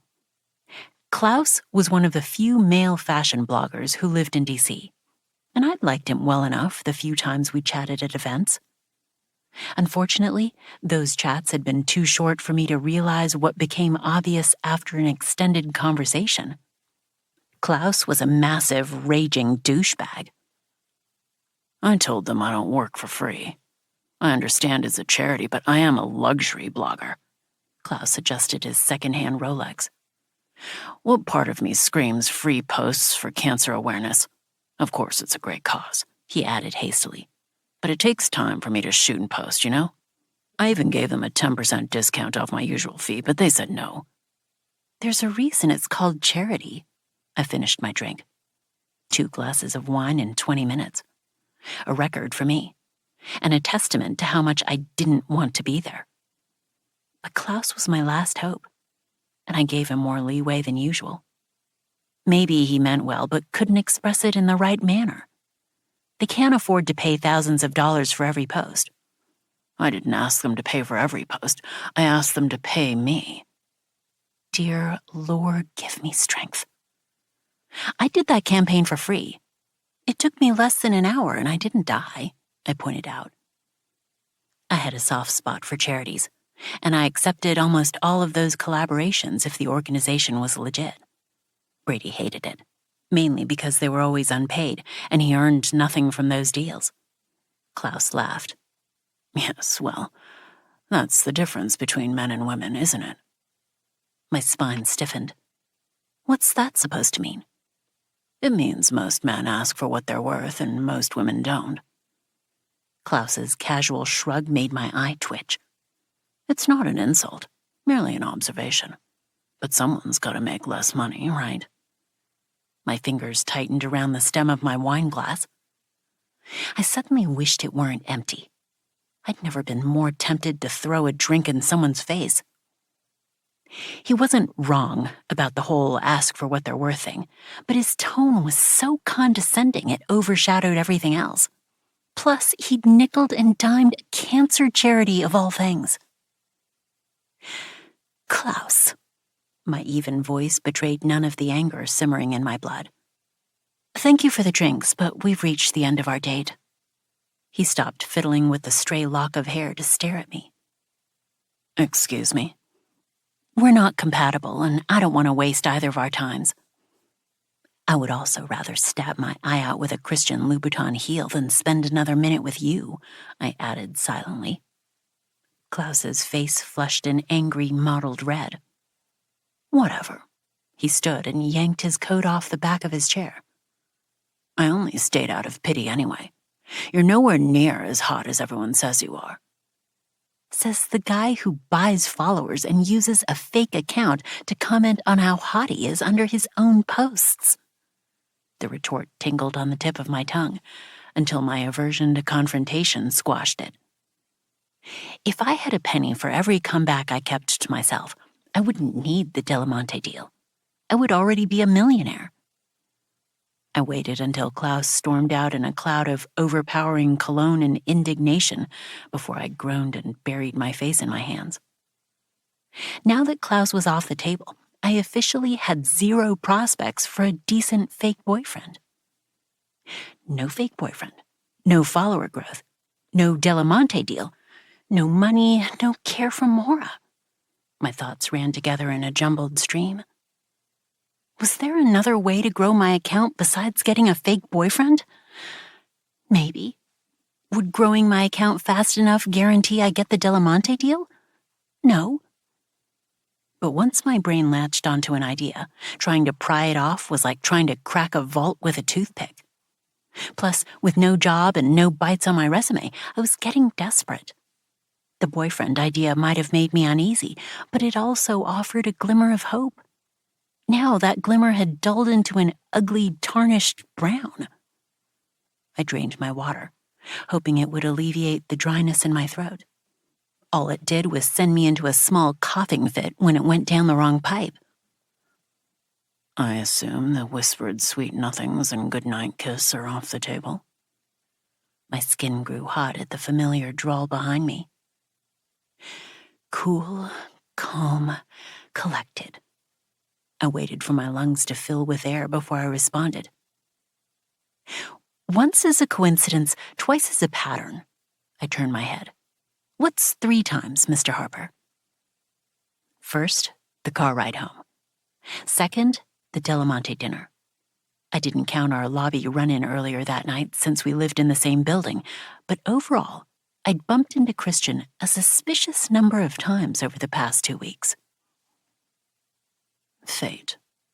He slid onto the stool next to mine and nodded at the bartender, who greeted him with a deferential nod of his own and returned less than a minute later with a glass of rich amber liquid. Or that DC is a small city and we have overlapping social circles.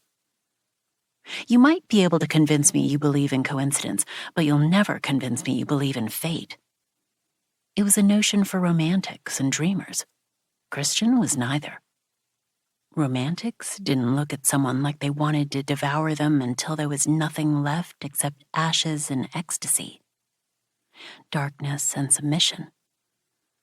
Something hot and unfamiliar coiled in my stomach before the bells above the front door jangled and broke the spell. How long have you been here? I hadn't noticed his arrival.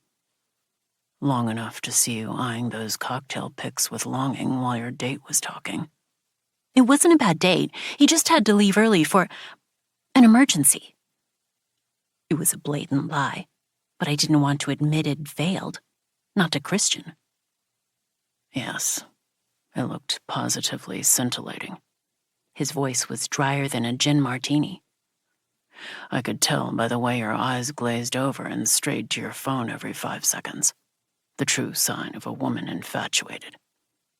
Annoyance squeezed my lungs. Between Klaus and Christian, the nunnery was looking better by the second. People say sarcasm is the lowest form of wit. But it's the highest form of intelligence. Christian's mouth tugged up at my raised eyebrows. Oscar Wilde. I know the full quote well. Why was I not surprised? Don't let me keep you, I said pointedly. I'm sure you have better things to do with your Friday night than drink with the girl who takes care of your plants. I'll leave after you explain why you looked so unhappy after he left. Christian settled into his stool, the picture of relaxed elegance, but his eyes were sharp as he waited for my response. Somehow, I doubt you were disappointed by his exit. I rubbed my thumb over the condensation on my water glass, debating how much to tell him. I needed his help with something. Shame crept into my chest. With what? He was a cobra in a king's suit, with no patience in sight. Just say it. I need a fake boyfriend. There. I said it and didn't die, though embarrassment warmed my neck. But to his credit, Christian didn't laugh or chastise me. Explain. Alcohol and desperation had loosened my tongue, so I did. I explained everything. Mora, Delamonte, DC style. I even told him I got fired. A part of me worried he'd evict me since I no longer had a steady income, but I couldn't stop the words from pouring out. The pressure inside me had found a temporary release valve, and I was taking full advantage. Although my friends knew I'd been fired, they didn't know I was paying for Mora's care. No one did except for the Greenfield staff, and now, Christian. For some reason, telling him felt natural, almost easy. Perhaps because it was easier to share secrets with someone who didn't know me well, and therefore would hold less judgment. When I finished, Christian stared at me with a long, assessing gaze.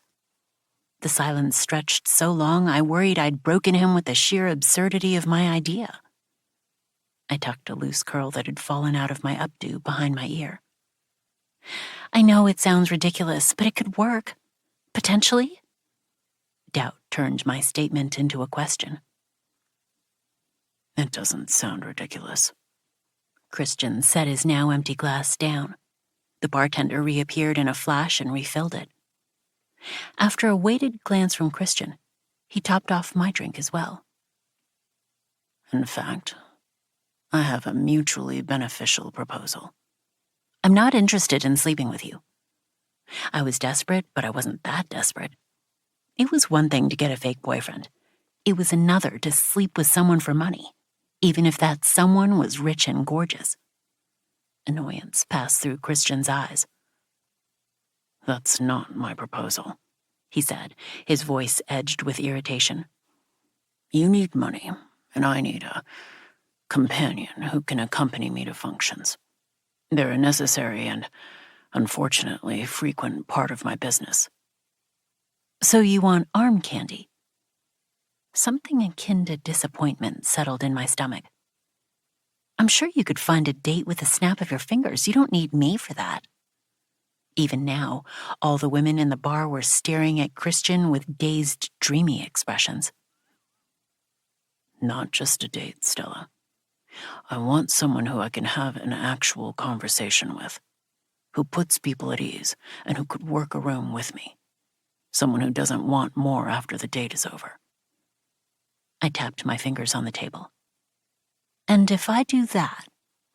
Christian smiled. Let's make a deal, Miss Alonso. You agree to be my companion when needed, and I'll pay for the entirety of Mora's care. My tapping stopped. Pay for the entirety of Mora's care? My first instinct was an enthusiastic, resounding yes. Not having to worry about Greenfield's bills would take a load off my shoulders. But the exhilaration lasted only a minute before warning bells clanged between my ears. If something sounded too good to be true, it probably was. Thank you, but I can't. The words were painful to say, but they were for the best. Paying all of Mora's fees, it's too much. Was it stupid of me to turn down his payment offer when I so desperately needed it? Maybe. Especially when I knew paying for her care wouldn't put a dent in his wallet? Probably. If he were anyone else, I might have accepted, considering my circumstances. But between the initial lowered rent and our laughable deal for even lower rent after Jules moved out, taking care of his plants did not equate to the thousands of dollars he let slide every month. I already owed him too much. And my gut told me that when it came to men like Christian Harper, the less one owed them, the better. Because eventually the payment would come due, and it would cost more than all the money in the world. Christian took the refusal in stride. I understand. Then let's amend the deal. If you act as my companion, I'll act as your boyfriend. My heart leapt. Now that was a more balanced arrangement. Still, I shouldn't. It was wild and absurd and utterly ridiculous if I thought too hard about it, but Christian Harper as my fake boyfriend. If that didn't explode my follower count, nothing would. With a stipulation, of course, he added. Of course. What stipulation?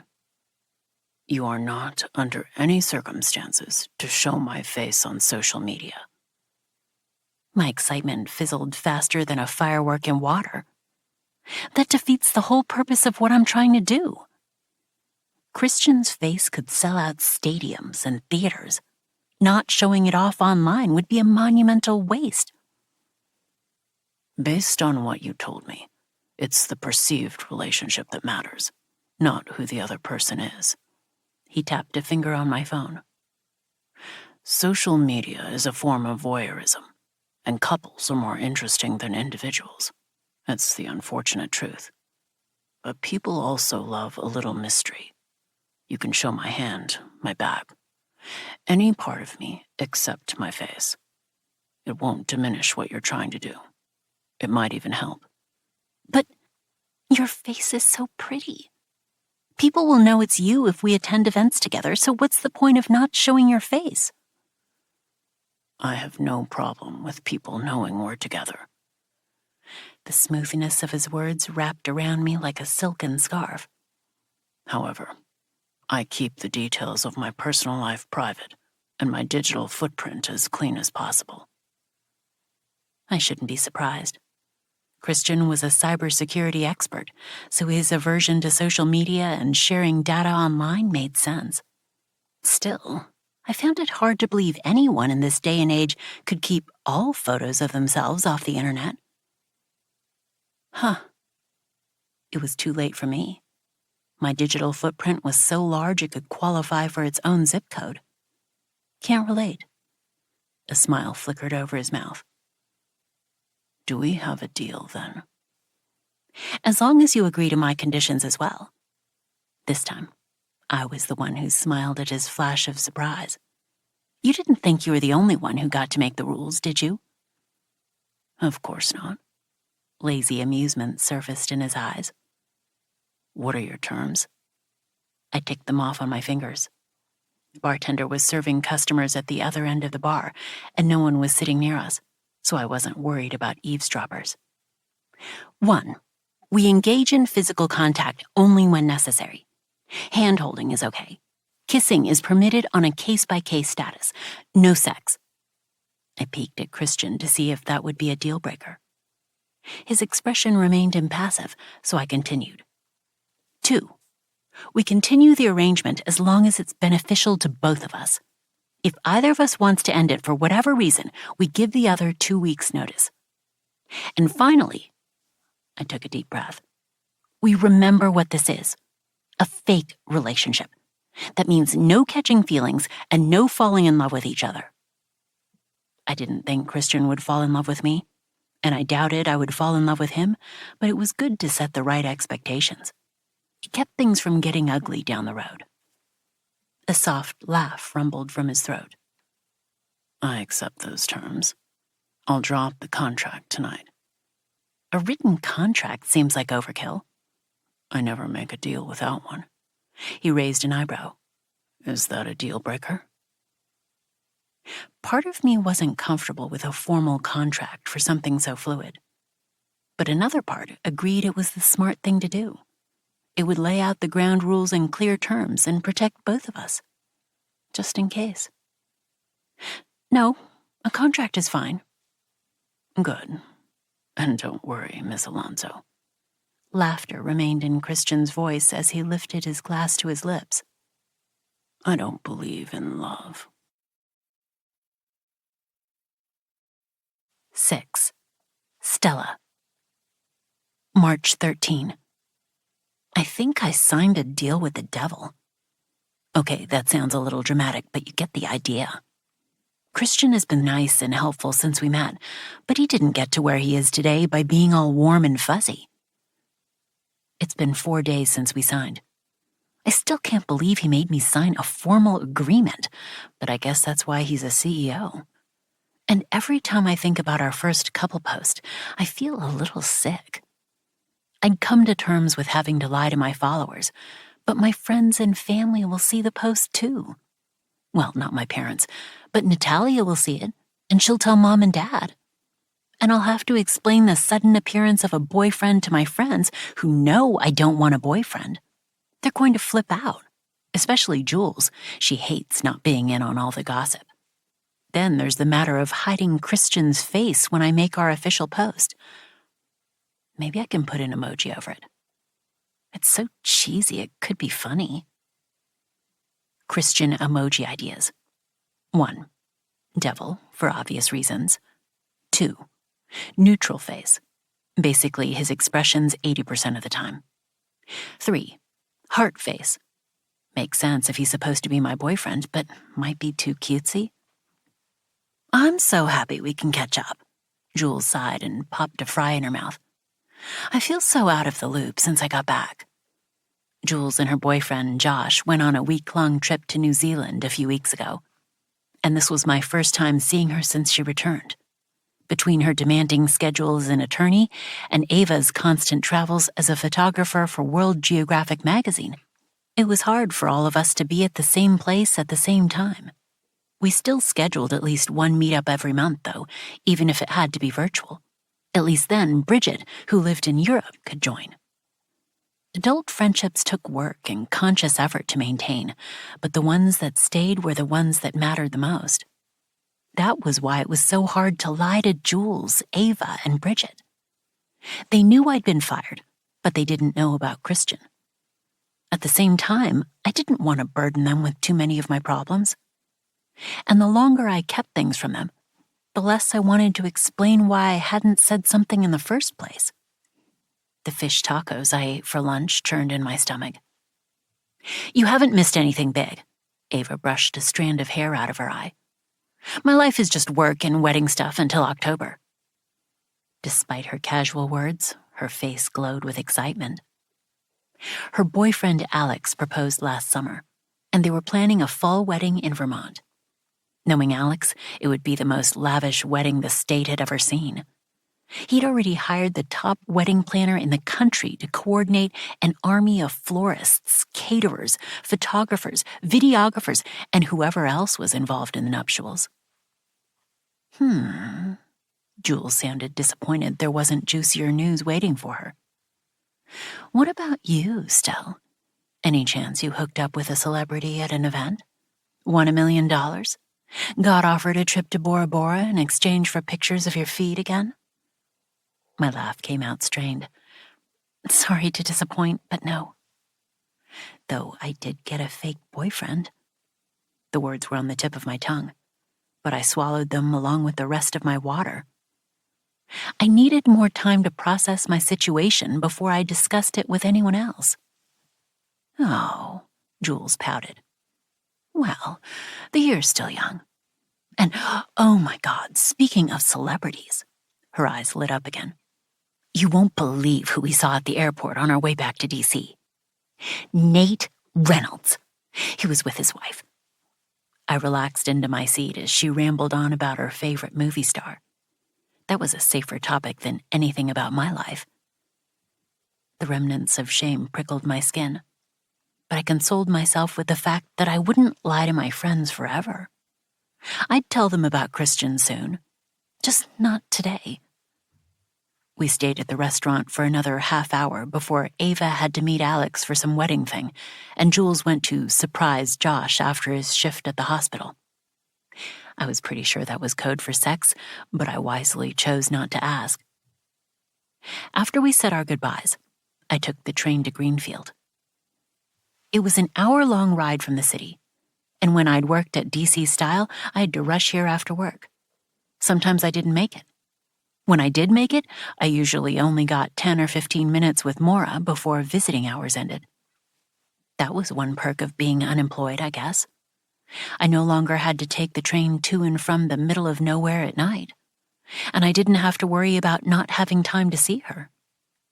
I absent-mindedly toyed with my necklace as I watched the city's concrete sidewalks and European-inspired architecture give way to open fields and flatter land. I hadn't talked to Christian in person since our agreement, though he'd texted me the following day asking me to join him at a fundraiser. I didn't even know what the fundraiser was for, only that it was a black tie event and would take place at the Smithsonian Museum of Natural History. The jolt of the train as it stopped at the Greenfield station coincided with the uprising of nerves in my stomach. "It'll be fine. It's just a party. You've attended plenty of black tie events." I inhaled and exhaled a lungful of air. "It'll be fine." I stood and waited for a group of tired-looking commuters to pass before I followed them off the train. I only made it halfway before a chill gripped the back of my neck and yanked my head up. It was the same chill I'd experienced in my hallway the night Christian gave me a ride home. My eyes darted wildly around the train car, but it was empty, save for an elderly man snoring in the corner and the attendant trying to wake him up. Some of the tension bled out of my shoulders. Nothing was wrong. I was on edge about the fundraiser and the fake dating arrangement, that's all. Greenfield was a 10-minute walk from the train station, And when I arrived, I'd already shaken off my misgivings from the train. I couldn't live my life looking over my shoulder, especially when there was nothing there. Greenfield encompassed 3 buildings and several acres in suburban Maryland. With its bay windows, bamboo floors, and abundance of greenery, it resembled a high-end boutique hotel more than it did a senior community, so I wasn't surprised it was rated one of the best luxury-assisted living facilities in the country. It also looked different during the day, and not just because of the light. The air was calmer, and the scents were sweeter even in the dregs of winter. It was a brand new day, and with every brand new day came hope. Optimism inflated in my chest when I stopped outside Maura's room and knocked on the door. Today she would remember me. I was sure of it. I knocked again. No answer. I hadn't expected one, but I always knocked twice just in case. She may live in a care facility, but her room was her room. She deserved some say over who entered her personal space. I waited an extra beat before I twisted the knob and stepped inside. Maura sat in a chair by the window, staring out at the pond in the back of the facility. The water was frozen, and the trees and flowers which flourished during summer were nothing more than bare branches and withered petals during winter. But she didn't seem to mind. She wore a small smile as she hummed a low tune, something familiar yet indistinguishable, happy yet nostalgic. "Hi, Maura," I said softly. The humming stopped. She turned, her face registering polite interest as her eyes swept over me. "Hello." She tilted her head at my expectant stare. "Do I know you?" Disappointment pulled at my chest, followed by a sharp ache. Alzheimer's varied greatly from person to person, even those in the middle stage, like Maura. Some forgot basic motor skills, like how to hold a spoon, but remembered their family. Others forgot who their loved ones were, but could function fairly normally in daily life. Maura fell in the latter category.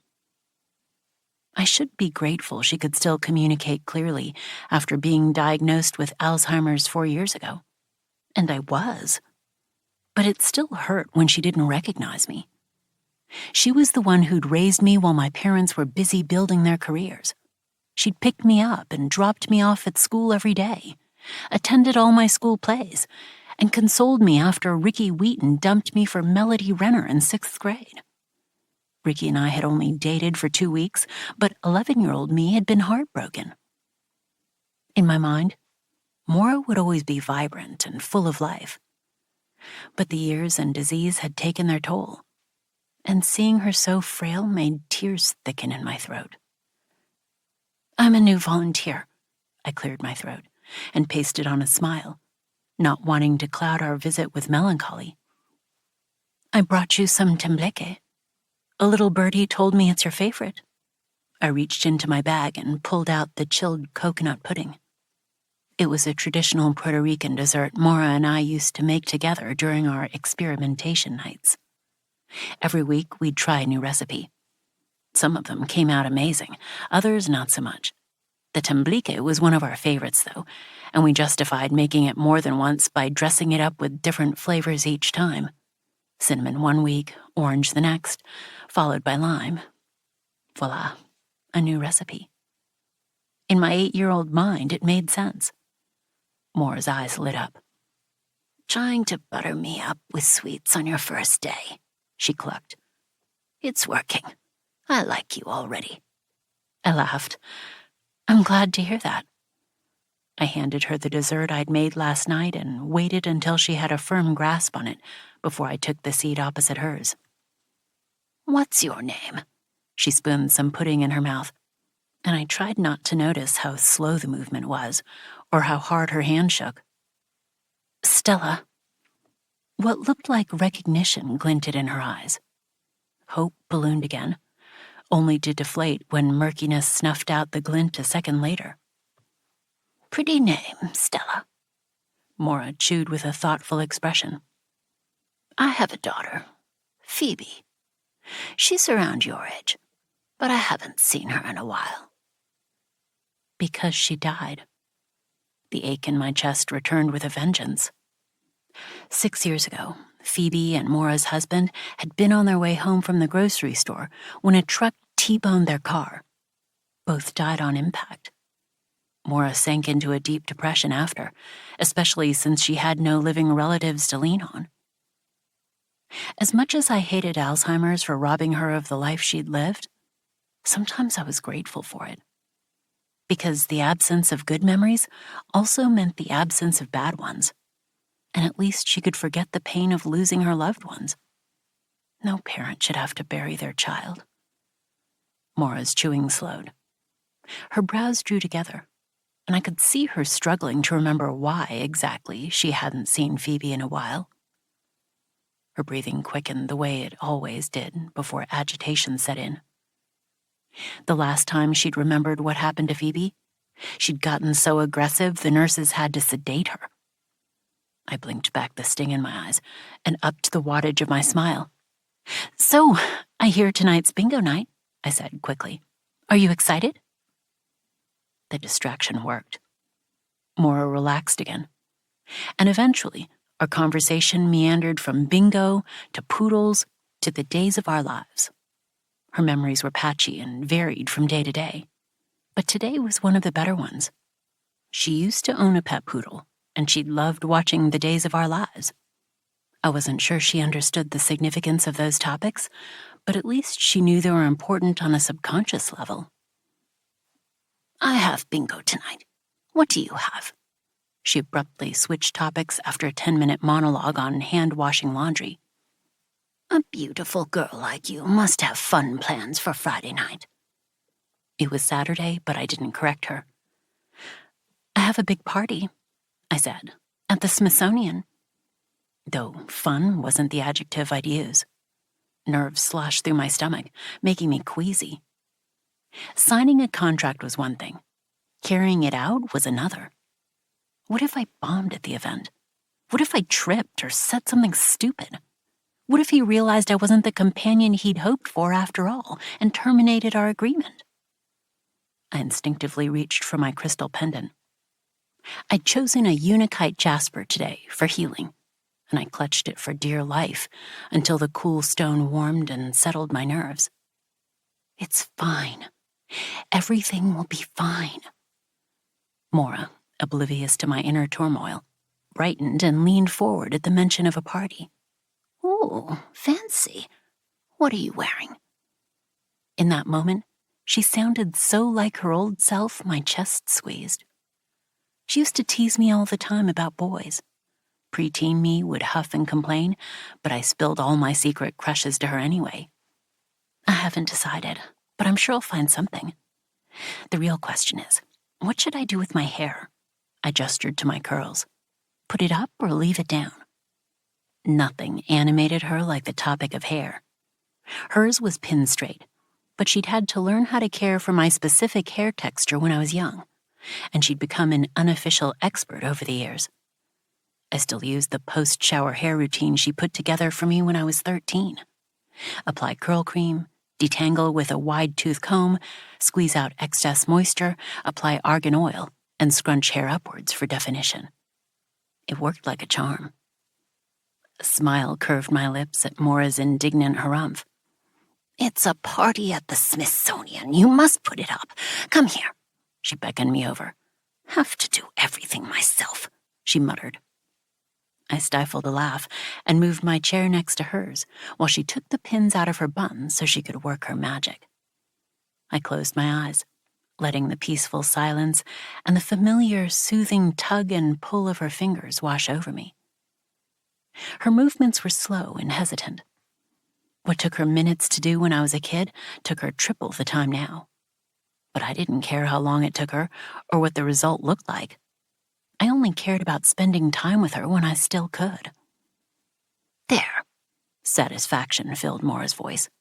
"All done." I opened my eyes and caught our reflections in the mirror hanging on the opposite wall. She'd twisted my hair into a high, lopsided updo. Half the curls were already falling out, and the rest would probably follow as soon as I moved. Mora stood next to me with a proud expression, and I flashed back to the night of my first ever school dance. Of us, standing in our exact positions now, except we'd been 13 years younger and 1,000 years more carefree. She'd done my hair that night, too. "Thank you," I whispered. "It's beautiful." I reached up to gently squeeze her hand, which rested on my shoulder. It was so thin and frail I worried it would snap. "You're welcome, Phoebe." She patted me with her other hand, her expression softening into something hazier, more reminiscent. The oxygen cut off halfway to my lungs. I opened my mouth to respond, but no words made it past the tears welling in my throat. Instead, I lowered my gaze to the floor and tried to breathe through the fists squeezing my heart.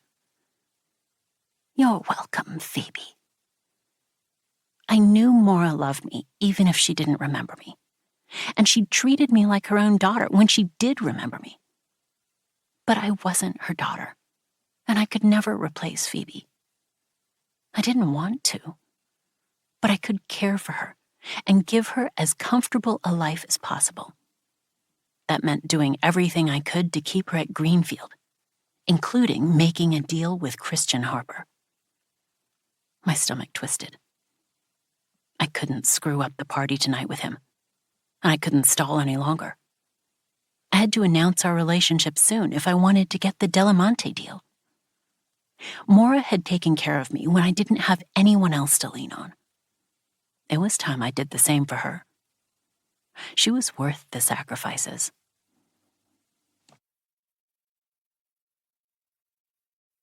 "7. Stella." I stayed at Greenfield for another hour, talking and doing puzzles with Mora.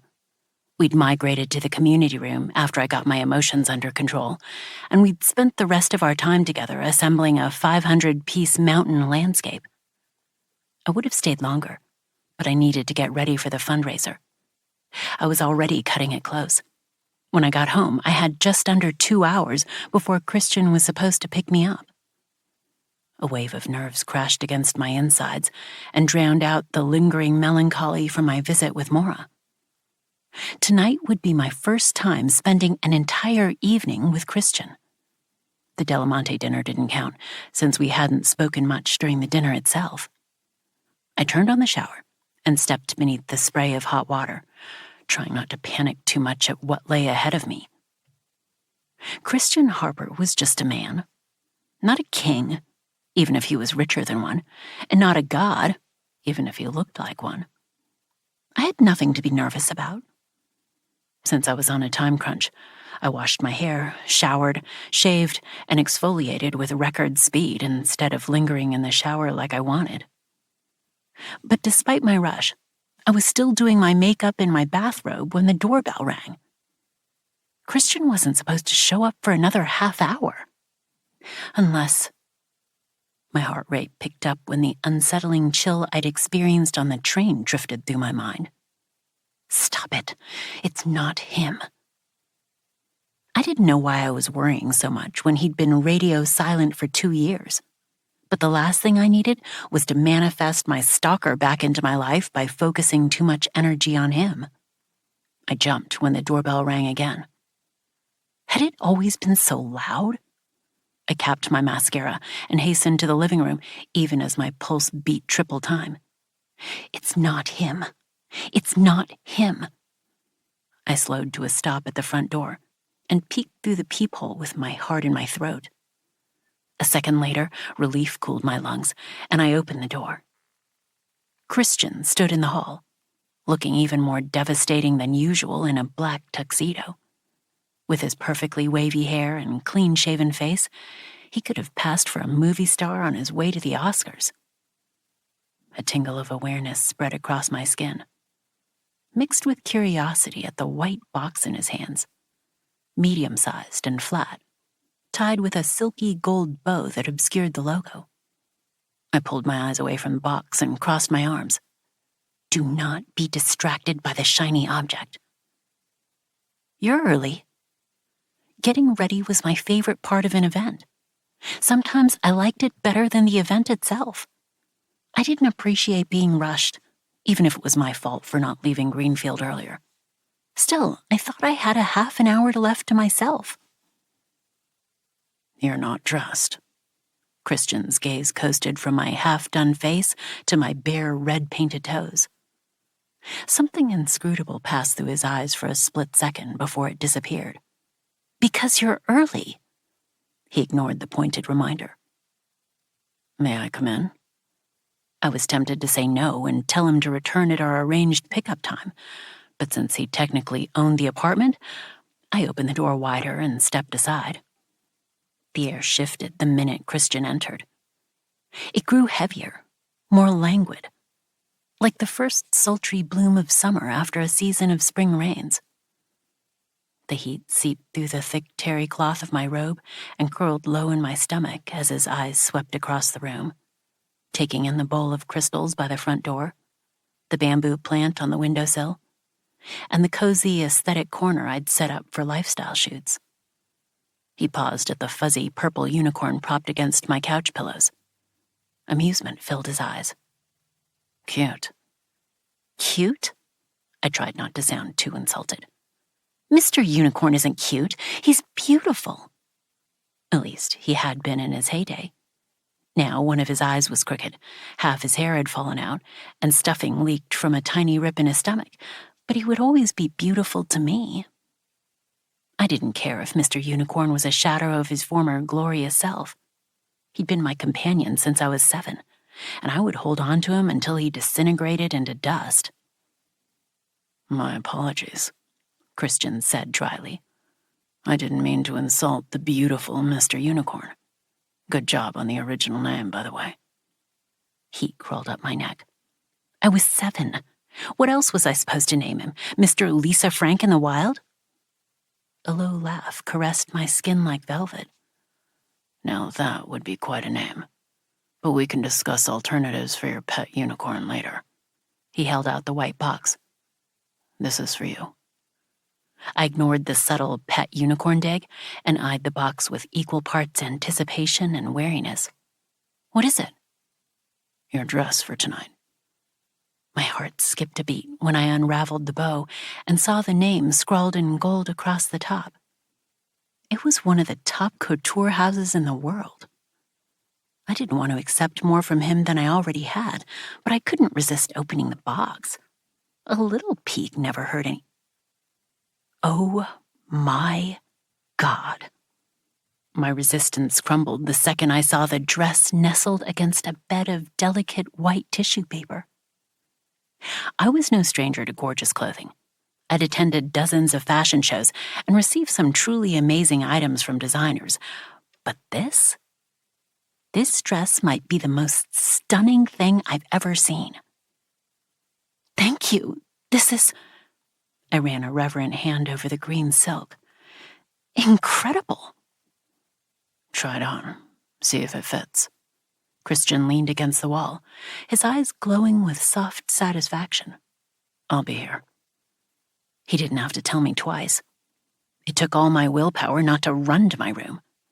The second I shut my door, I slipped out of my robe and into the gown. Wow. I sucked in a sharp breath. The rich green color popped against my skin and gave it an ethereal glow, while the tastefully low V-neck transformed my B-cups from modest to something more luscious. The skirt draped to the floor in graceful folds and would have been almost demure had it not been for the daring slit up one side. The dress shimmered with subtle luminescence every time I moved, and when I turned and twisted my head, I could see the delicate straps crisscrossing over my back. There wasn't an ounce of excess fabric or a pocket of bad tailoring. Christian had gotten my measurements exactly right. Every inch of silk clung to my body like it'd been custom made for me. I wasn't prone to dramatics, but I didn't think I was being dramatic when I said I would die for this dress. It was perfect. I allowed myself an extra minute of gown appreciation before I finished getting ready. Makeup? Check. Heels and jewelry? Check.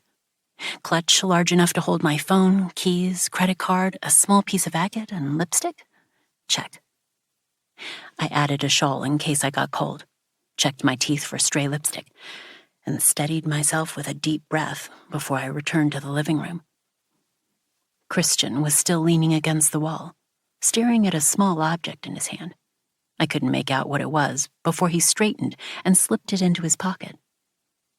Our eyes connected, and a fire lit in my stomach. He wasn't looking at the object or anything else in the room anymore. Every ounce of his attention had redirected toward me, and I could feel the weight of it on my skin, like a lover's rough caress. Liquid electricity dripped down my spine and pooled in my stomach. With a simple look, Christian lit me up from the inside out. Perfect. Reverence weighed his soft assessment. Perfect. No matter how hard I tried, I'd never been perfect. Nor would I ever be. Still, the single word set the caged butterflies in my chest free before I wrestled them back into their hold. He's talking about the dress, you idiots. This isn't even a real date. You signed a contract stating so less than a week ago. The butterflies fluttered, uncaring. You have a good eye for clothing. I forced my legs to move until I stood less than 3 feet from him. His delicious, masculine scent flooded my lungs and edged out the soothing notes of my favorite lavender eucalyptus candle. I'm impressed. It's one of my many talents, Christian drawled. The suggestiveness was subtle, but it was enough to send a rush of heat over my cheeks. Laughter danced in his eyes when I lifted my chin and fixed him with what I hoped was an unimpressed stare. Cool, calm, collected. Good to know. I didn't take his bait. It was one thing for my body to freak out around him. It was another to show it. I blew out the candle and turned off the lights before following Christian downstairs. A discreet black town car waited for us outside the entrance. No McLaurin tonight? I settled into the back seat. Christian slid in next to me. The driver shut the door, and just like that, we were ensconced in a hushed, private world of Italian leather and sleek wood accents. A closed partition separated the driver's and passenger seats, keeping our conversation private. Parking is a pain, and I don't trust valets. Christian flicked his gaze toward the phone in my lap. I noticed you haven't told your followers about us yet. The word us mingled with the sense of my perfume and his cologne before it dissipated with a soft sigh. I raised an eyebrow at his casual, yet strangely weighted observation.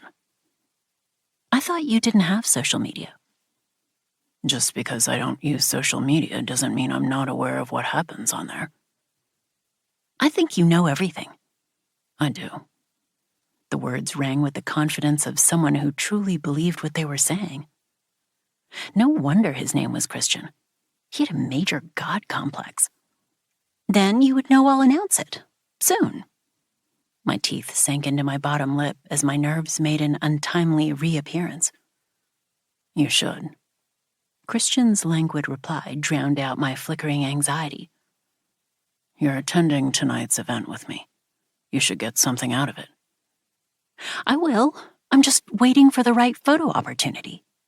I eased a calming breath through my lungs. Maybe I'll post tonight.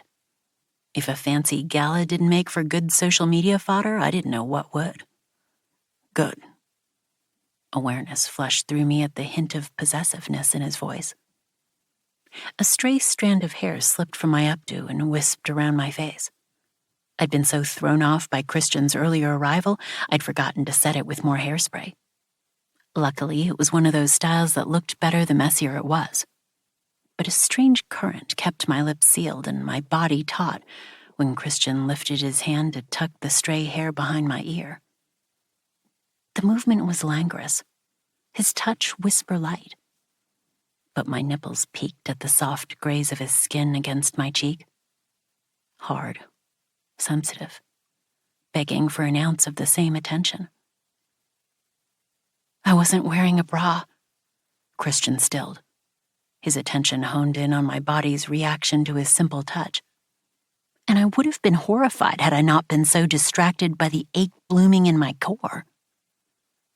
Whiskey and flames ignited in those striking eyes. His hand remained by my cheek, but his attention touched me everywhere. My face, my breasts, my stomach, and achingly sensitive clit. It left a trail of fire so scorching I half expected my dress to disintegrate. Careful, Stella. His low warning pulsed between my legs. I'm not the gentleman you think I am. Images of crumpled silk and discarded suits, rough words and rougher touches flashed through my mind, the products of instinct, not experience. My reply fought its way past my dry throat. I don't think you're a gentleman at all. A slow, lazy smile tugged at his lips. Smart girl. He leaned back and lowered his hand at the same time he turned his head to look out the window. The streets of D.C. whizzed by, but all I could focus on was the warm, possessive weight on my leg. Christian's hand rested on my thigh almost carelessly, like it was the natural home for his touch and not something he'd planned. My dresses slit bared most of my right leg, and the sight of his strong, tanned hand against my exposed skin did nothing to alleviate the liquid pressure coiled in my stomach. But the longer I stared, the more my lustful haze faded, replaced by aesthetic instinct. Emerald silk, black suit, cufflinks, and an expensive watch that glinted in the dying rays of sunlight. The perfect, effortless photo of a couple's night out. Before I could second-guess myself, I raised my phone and snapped the picture. I snuck a peek at Christian. He stared out the window, his profile flawless against the glass. If he knew I'd taken the photo, he didn't show it. Then again, I hadn't captured his face, so it wasn't against our terms. I finally summoned the courage to post when the car stopped in front of the Smithsonian. Date night with my love. Heart. I hesitated at the my love part of the caption before I pressed the share button. If I was doing this, I might as well go all in. My boyfriend didn't have the same ring as my love. You ready? Christian asked as the driver opened the back door. I tucked my phone into my purse. 10 seconds and my notifications were already blowing up, but I would deal with them later. I had a gala to attend. I took his hand and pasted on a smile. Cool, calm, collected. Absolutely. It was showtime. 8. Christian. Black had always been my favorite color. Silent, deadly, impenetrable. I felt at home in it, like shadows merging with the inky wells of night. Yet in the span of a second, she'd upended that as she had every other thing in my life. Heat poured through my blood as Stella walked in front of me and slowly turned, taking in the lavish decor. The museum's long-running elephant display served as a 13-foot-tall centerpiece while projections of marine life danced on walls, giving the illusion that we were underwater. Black-clad servers circulated with champagne and hors d'oeuvres, and a stage sat at the far side of the room, waiting for the host to climb on and congratulate everyone on how much money they'd raised at the end of the night. The seats for this event were $8,000 a pop. I'd spent more than that on her dress, and it had been worth every cent. "This is beautiful," Stella breathed, her attention resting on something behind me. Green eyes, green dress, symbolic of life and nature. Green. Apparently it was my new favorite fucking color. Yes, it is. I didn't turn to see what she was so enraptured by, nor did I pay attention to the curious stares people sent our way. I hadn't been spotted with a woman on my arm in over a year. By tomorrow morning, the city would be abuzz about the date I'd brought, but I couldn't care less. From the moment Stella had stepped into her living room wearing that damn dress, every other thought had crumbled into dust. A soft flame of resentment burned in my chest. I hated the hold she had on me. But still, I couldn't stop looking at her. A turn of my head in the car ride over, a last-minute flight to a far-flung country to keep myself away. Scattered weeks and months when I'd thrown myself into work to forget her. No matter what I did, something always drew me back. The gentle lilt of her voice, the scent of fresh florals and greenery. A turquoise ring that burned a hole in my pocket long after I'd vowed to toss it in the trash. It wasn't love, but it was maddening. Stella's gaze slid over to meet mine. A soft exhale parted her lips at whatever she saw on my face, and the urge to push her against the wall, fist her hair, and coax her mouth open until I claimed it completely ignited in my chest. Tension twisted between us like an invisible rope, so tangible I felt its abrasive scrape as it snaked around my chest. The moment stretched a second into eternity before Stella averted her gaze. Her knuckles turned white around her clutch, but her voice was calm and even when she spoke again. "You never told me what the event is for." She avoided my eyes as she looked around the room again. "Ocean conservation?"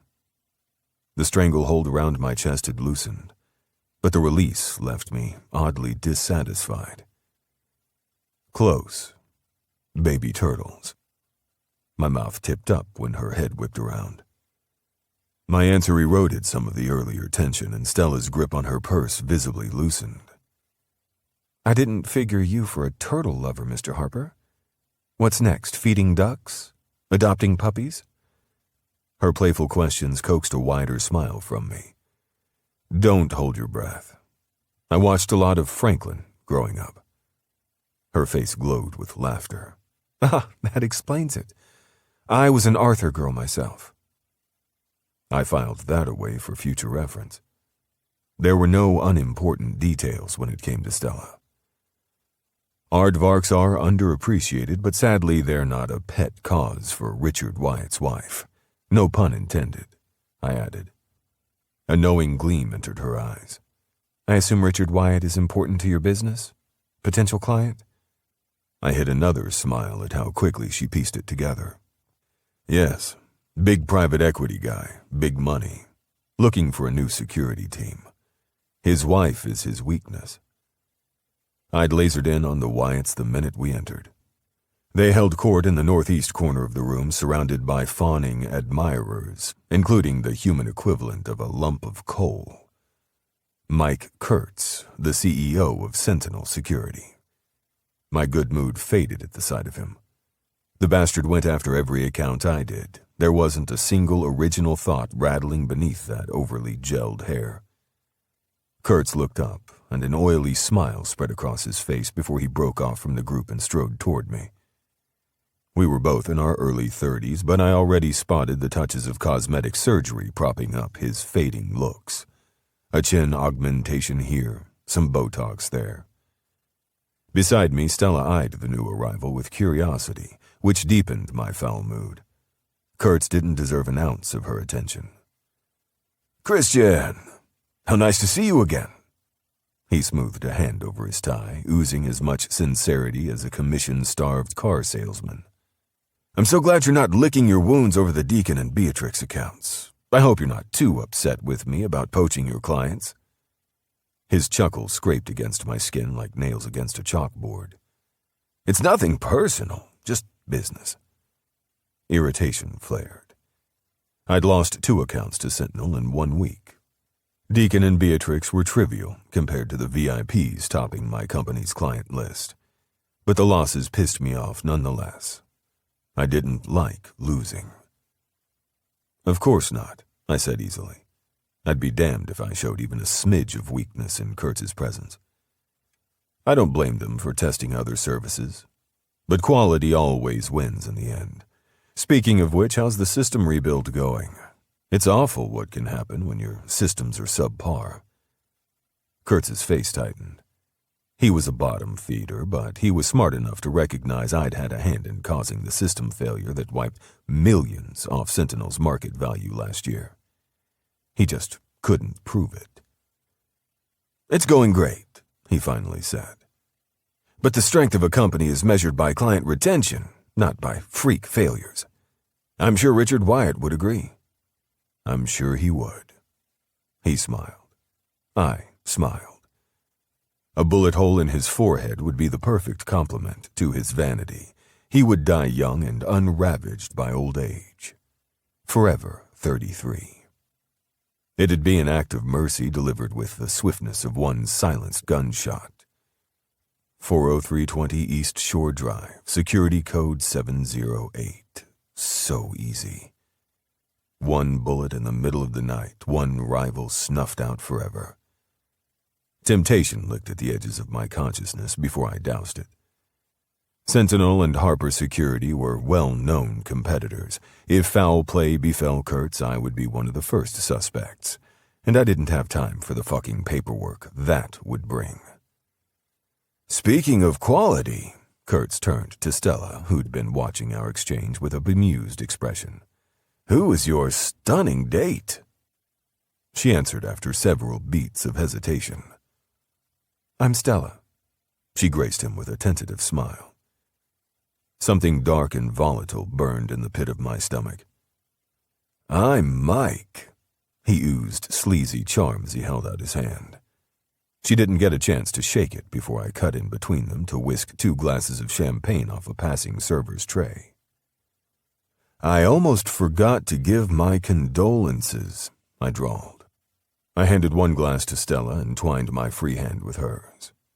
"I heard about the unfortunate incident with one of your clients. It's a shame there aren't more reliable bodyguards these days, but at least the client has most of his fingers left." Stella slid a glance in my direction. She was the type of person who had a smile and kind words for everyone, who paid for her old nanny's care at her own expense and would give someone the shirt off her back. The vicious undercurrent of my conversation with Kurtz was probably as foreign to her as selfless charity was to me. I could only imagine how she'd react if she discovered some of the things I'd done. Not that she ever would. There were some things she could never know. The warmth from her palm radiated up my arm and eased some of the black, restless energy churning in my chest. It felt wrong to touch her when I was this on edge, like my darkness would seep through my touch and devour her light. I forced myself to dial back the hostility, if only for her sake. I didn't want to taint our first date. Still, I couldn't resist a final dig at Kurtz. "You might want to brush up on your employee training, though." I took a languorous sip of my drink. Sometimes the greatest threat to a company isn't external competition. It's internal incompetence. Kurtz's face flushed a satisfying shade of crimson. "A pleasure as always, Harper." Sarcasm dripped from his reply. He nodded at Stella. "Stella, it was lovely meeting you. I hope to see you again soon, and with a more agreeable date." My hand flexed around my champagne glass. Over my dead fucking body. "Friend of yours?" Stella asked wryly after Mike stormed off. "My least favorite one. Mike Kurtz, the CEO of Sentinel Security, Harper Security's biggest competitor," she finished. A pleasant warmth chipped away at my earlier irritation. "Been Googling me, Ms. Alonzo?" She lifted her chin, her cheeks turning an adorable brick red. "I don't enter pretend relationships without doing my research." I fought a laugh at her dignified tone. "Then you'll know I attended MIT. Mike was a classmate. We competed for everything, grades, girls, internships. I was always a step ahead, and he hated it. He's made it his life's mission to one-up everything I do." A wry note entered my voice. "He's yet to succeed." Unless he counted the Deacon and Beatrix accounts, which were nothing in the grand scheme of things. I was competition to him. He was an annoyance to me. Stella's brows furrowed. That sounds like an exhausting way to live. Perhaps. People like Mike were too small-minded to devise their own goals, so they looked to those who were more successful than them for a roadmap instead. No originality, no true purpose or drive. Just a mindless need to stroke their egos for an audience of one. It would have been sad had I given two shits about their lives. Well, I'm sure you'll get the account. Mischief lit Stella's eyes. I personally wouldn't entrust my well-being to someone who wears a light blue suit to a black tie event. This time, I didn't hide my laugh. Stella and I circulated the room for the next hour before we finally came face to face with Richard Wyatt. After the obligatory small talk, I steered the conversation toward his security needs, but he seemed more interested in my relationship with Stella. Christian Harper with a girlfriend. I never thought I'd see the day, Richard chuckled. How did you meet? We met at Queen Bridget's wedding, I said smoothly. I saw her across the room and asked her to dance. The rest is history. In truth, we'd exchanged only a quick greeting at Bridget's wedding, but the story Stella and I had concocted for our meet-cute served several purposes. It was simple, easy to remember, more interesting than admitting we met during an apartment tour, and close enough to the truth we wouldn't trip ourselves up if someone dug deeper. Plus, name-dropping Bridget always impressed clients, though Richard's face remained unreadable. Speaking of history, I understand you've had bad experiences with protection services in the past. I steered the conversation back to the topic at hand. But given your public profile, a bodyguard is a necessity, not a luxury. Richard gave me a wry look. It's always business with you, Harper. Yeah, I didn't attend this fundraiser for my fucking health. Baby turtles? Cute, but not cute enough for me to spend a Saturday night saving them or whatever the hell the party was supposed to do. I didn't need Richard as a client. Most of my money came from behind-the-scenes software and hardware development, not protection services. But his pickiness when it came to hiring was legendary, and I thrived on a challenge. You should spend more time with family, he said. Relax a little. I took my wife and kids skiing last month, and it was the best. I tuned him out as he yammered on about his son's natural talent at snow sports. I gave negative fucks about his family vacation, and his kids sounded annoying as shit. Stella, on the other hand, appeared genuinely interested. She asked questions about his kids' hobbies and offered to connect him with an eco-friendly fashion brand that might be a good partner for his wife's annual charity fashion show. It was all so cordial I wanted to shoot someone just to liven things up. Where was your last family vacation? Richard drew my attention back to him. I don't go on family vacations. Even if my family were alive, I would rather cut off my arm than go on some group cruise through the Caribbean. Richard's bushy brows collapsed into a frown, while Stella squeezed my hand in what felt like an admonishment. Christian can be a workaholic, but he isn't all business all the time, she said quickly. Fun fact, we danced at the wedding, but I didn't agree to date Christian until later, when I ran into him while volunteering at a senior living facility. My smile froze. What the fuck? That was not the story we'd agreed on. Christian volunteering? Skepticism colored Richard's words. I didn't blame him. My charity went as far as writing a big check. Yes. Stella's smile didn't budge. She ignored my warning glance to stay on script and continued. He was a bit uncomfortable at first, but it's grown on him. He's a natural. The residents just adore him, especially during bingo night. She lowered her voice. He doesn't admit it, but he lets them win on purpose. I saw him hiding a winning card once. Bingo night, letting them win, for fuck's sake. Huh. Richard eyed me with newfound interest. Didn't know you had it in you, Harper. Trust me. My tone matched the Sahara in dryness. Neither did I. We chatted for a few minutes longer before Richard's wife came up to us. She and Stella instantly struck up a rapport and drifted off on their own conversation, leaving me and Richard to discuss business. He listened to me make the case for why he needed a professional protection team, but he interrupted me before I could make an official pitch. I know why you came, Harper, and it's not for the baby turtles. Not that I would tell my wife that. She was thrilled when you RSVP'd yes. Richard cast an affectionate glance at his wife, who was talking to the ambassador from Eldora. My shoulders stiffened. Where the hell is Stella?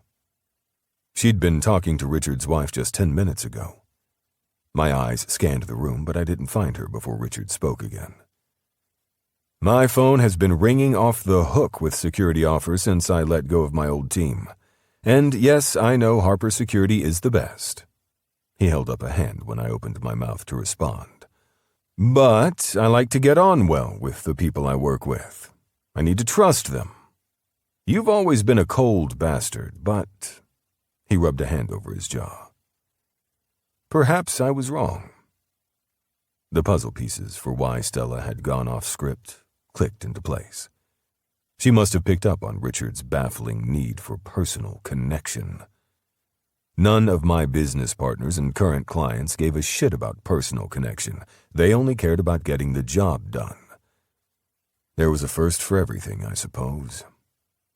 I hid a tiny smile before I closed the deal Stella had opened for me. I'd underestimated her. Once I had the opening, it took me less than 10 minutes to extract a verbal agreement from Richard. He'd have the contract in his inbox by the end of the night. Kurtz was out of the game before he even got in the ring. When Richard left to greet another guest, I scanned the room again for Stella. Richard's wife and the ambassador were still talking by the elephant display. Kurtz was hitting on some unlucky blonde at the bar. No Stella in sight. Even if she'd gone to the bathroom, she should be back by now. It had been too long. Something's wrong. My heartbeat slowed until it was a distant drum in my ears. I pushed through the crowd, ignoring the protests and dirty looks as I searched for any glimpse of dark curls and green silk. Nothing. A fleeting image of her lying on a floor somewhere, hurt and bleeding, flashed through my mind. Panic swelled. So foreign, my body fought its encroachment until the hot, frantic rush finally overpowered my resistance and flooded my veins. Most people's reactions wouldn't have veered immediately into she's in danger territory, but I worked in personal security. That was my fucking job. Plus, I'd accumulated a long list of enemies over the years. Many wouldn't hesitate to get to me through someone I cared about. And Stella and I had debuted as a couple tonight. Damn it. I should have been more careful, but I'd vetted the guest list. Other than Kurtz, who was as competent as a toddler operating heavy machinery, I hadn't seen anyone who was cause for concern.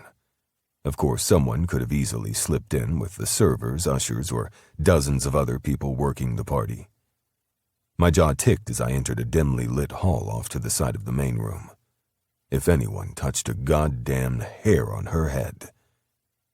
A door swung open at the end of the hall, and, like I'd conjured her through sheer force of will, Stella stepped out, looking calm and unharmed. Surprise crossed her face when she saw me.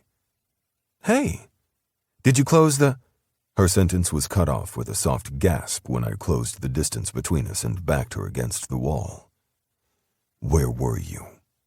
My pulse beat a furious rhythm as I scanned her from head to toe, searching for injuries or signs of distress while she stared at me like I was an alien that had crash-landed on Earth. I was in the bathroom. She spoke slowly, the way she would to a child. It was only then I noticed the bathroom signs marking the doors. A frown creased her brow. Is everything okay? You're acting weird. No, they're not. Things haven't been okay since the day I first saw you. I thought something happened to you. The roughness of my voice startled me almost as much as the intensity of my relief. I shouldn't care this much. Nothing good ever came from allowing other people control over my emotions, but God damn it, I did. No matter how much I hated myself for it. Next time, let me know before you run off. The roughness deepened into a command. I had no desire to experience the terror that had gripped me in the past 10 minutes again. It was ugly, foreign, and completely unacceptable. I didn't run off. I went to the bathroom. A hint of fire flickered beneath Stella's words. I don't need to tell you every time I leave your side. That wasn't in our agreement. Besides, you were busy. You were in the bathroom for half an hour? Someone spilled champagne on my dress. I was trying to fix it. My eyes dropped to the small, dark stain on her skirt. It didn't work. Her bottom lip disappeared between her teeth. I'm so sorry. I know how expensive it must have been. I'll find a way to pay. Fuck the dress.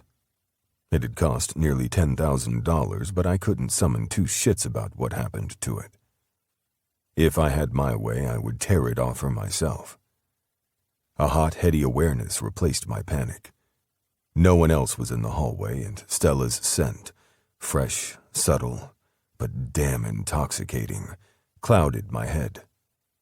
The memory of her in the car, staring at me with those big green eyes and parted lips, her hard nipples all but begging me to take them in my mouth and taste how sweet they were, flashed through my mind. Not unlike the way she was staring at me now, only this time, defiance sharpened the edges of her softness.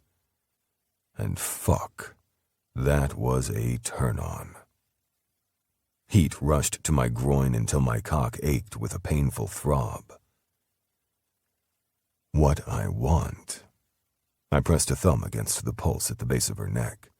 Its wild flutter told me she wasn't as indifferent to the pull between us as she pretended to be. Is for you to be safe. There are bad people in this world, Butterfly. And some of them are in the room tonight.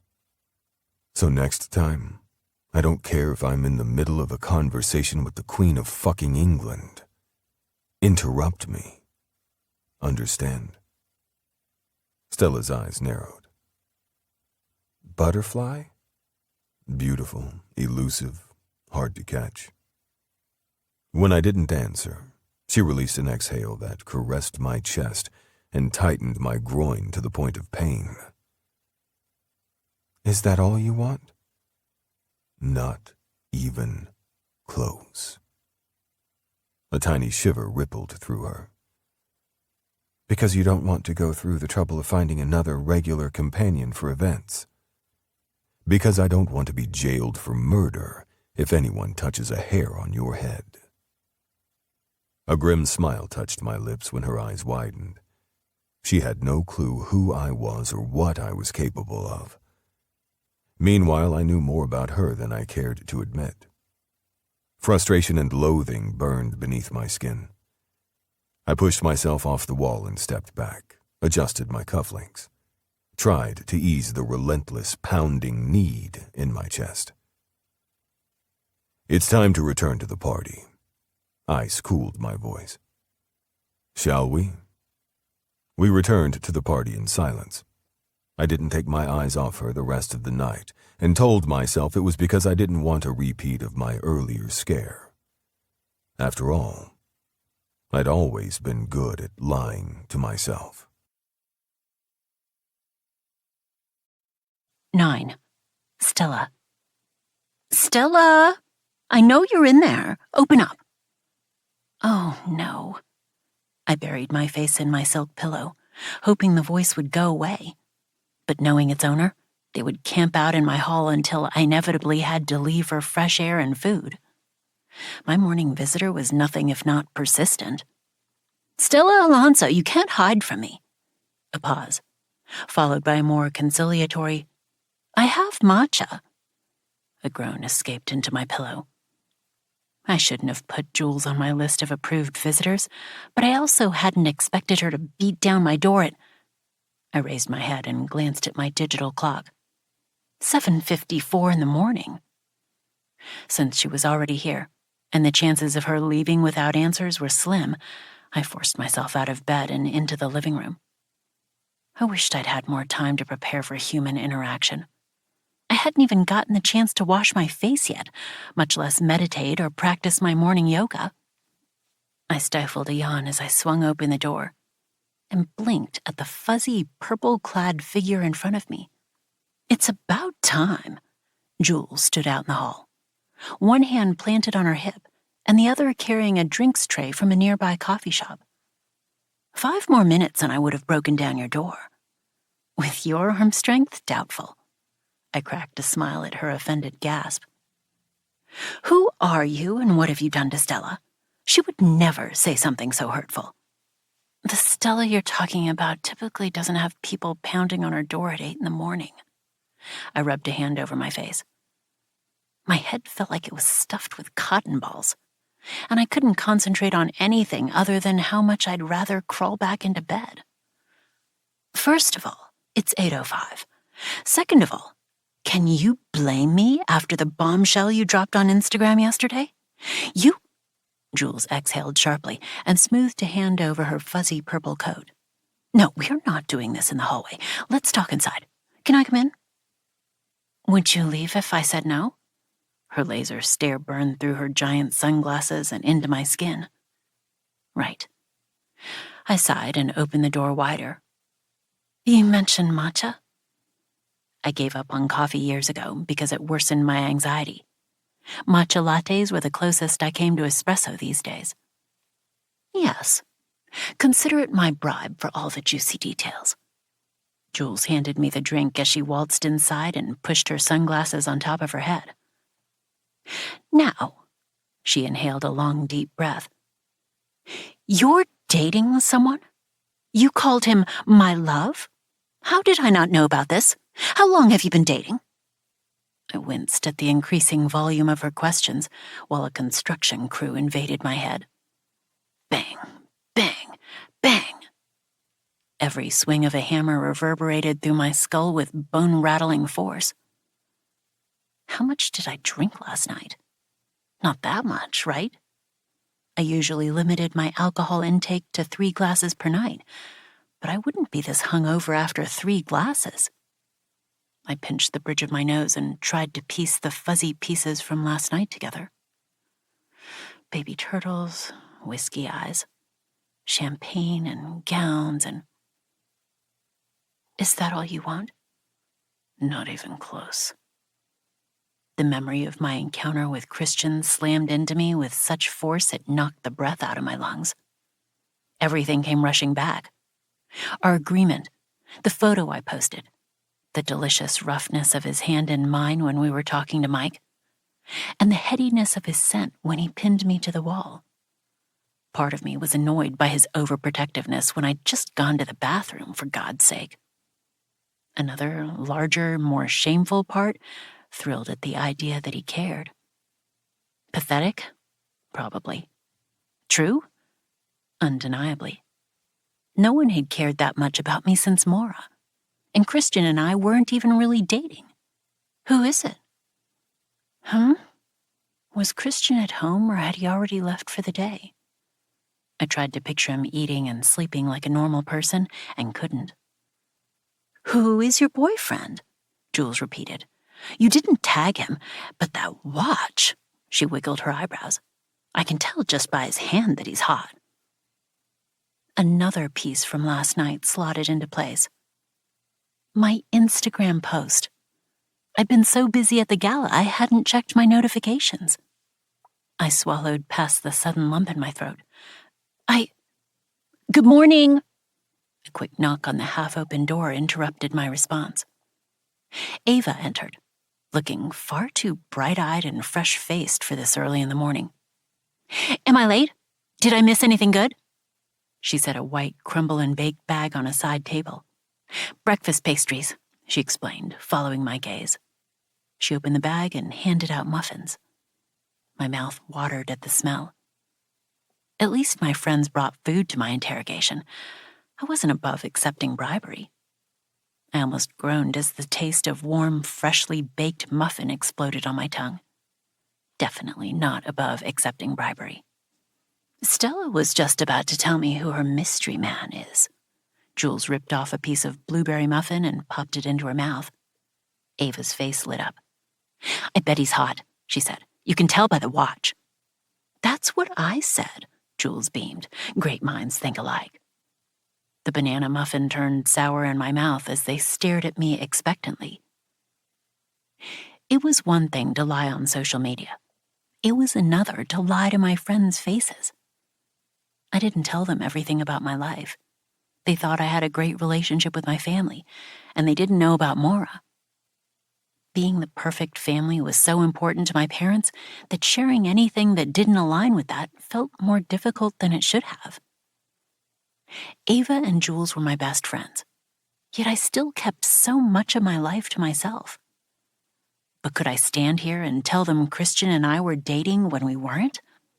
Not really, anyway. One step at a time. They'd only asked for his name, not the details of our relationship. I'd cross that bridge when I got to it. I was interrupted yet again, this time by the insistent ring of my phone. I didn't have to check caller ID to know who was calling, and a quick glance at the incoming FaceTime proved me right. Hi, Bridget. I rubbed my face again. I would kill for some yoga right now. I never felt right when I started the day without it. I assume you're calling to join the Inquisition? Funny. Bridget raised an elegant blonde brow. But since you mention it, yes. This is the second time I've been kept out of the loop regarding your love lives. I don't appreciate it. Last summer, Jules shocked us all when she announced she was dating Ava's brother Josh. Jules and Josh had hated each other since the day they met, and a romantic relationship between them had seemed as unlikely as snowfall in Miami. However, they were still going strong after they made things official 7 months ago. So I guess the old adage was true. There really was a thin line between love and hate. Despite the nerves coiled in my stomach, I had to fight a laugh at Bridget's uncharacteristic grumbling. I'm sure you have more things to worry about than our love lives, Your Majesty, I teased. She'd been a princess during our college days, but she became queen after her older brother abdicated and her grandfather stepped down due to health reasons. It still boggled my mind that I was best friends with a literal queen. But Bridget was so down to earth I forgot she was royalty half the time. She wrinkled her nose. More things? Yes. More interesting things? Debatable. Guys, please, let's get things back on track, Jules said. Who have you been hiding from, Estelle? Give us a name. Picture, anything. Please, I need to know before I die from curiosity. She flopped onto the couch in a dramatic heap. I shook my head. If I looked up drama queen in the dictionary, I'd find Jules Ambrose's face next to it. But I loved her anyway. At least she was into fun drama and not the nasty backstabbing kind. Fine. I'll tell you, but don't freak out. I drew my bottom lip between my teeth. It's Christian Harper. 3 blank stares greeted my confession. I couldn't remember the last time my friends had been this speechless. They usually talked more than a daytime talk show host. The taste of copper filled my mouth from how hard I was biting my lip. Reese's old boss. Bridget's brow creased with confusion. Her husband Reese used to work for Harper Security. That was actually how they met.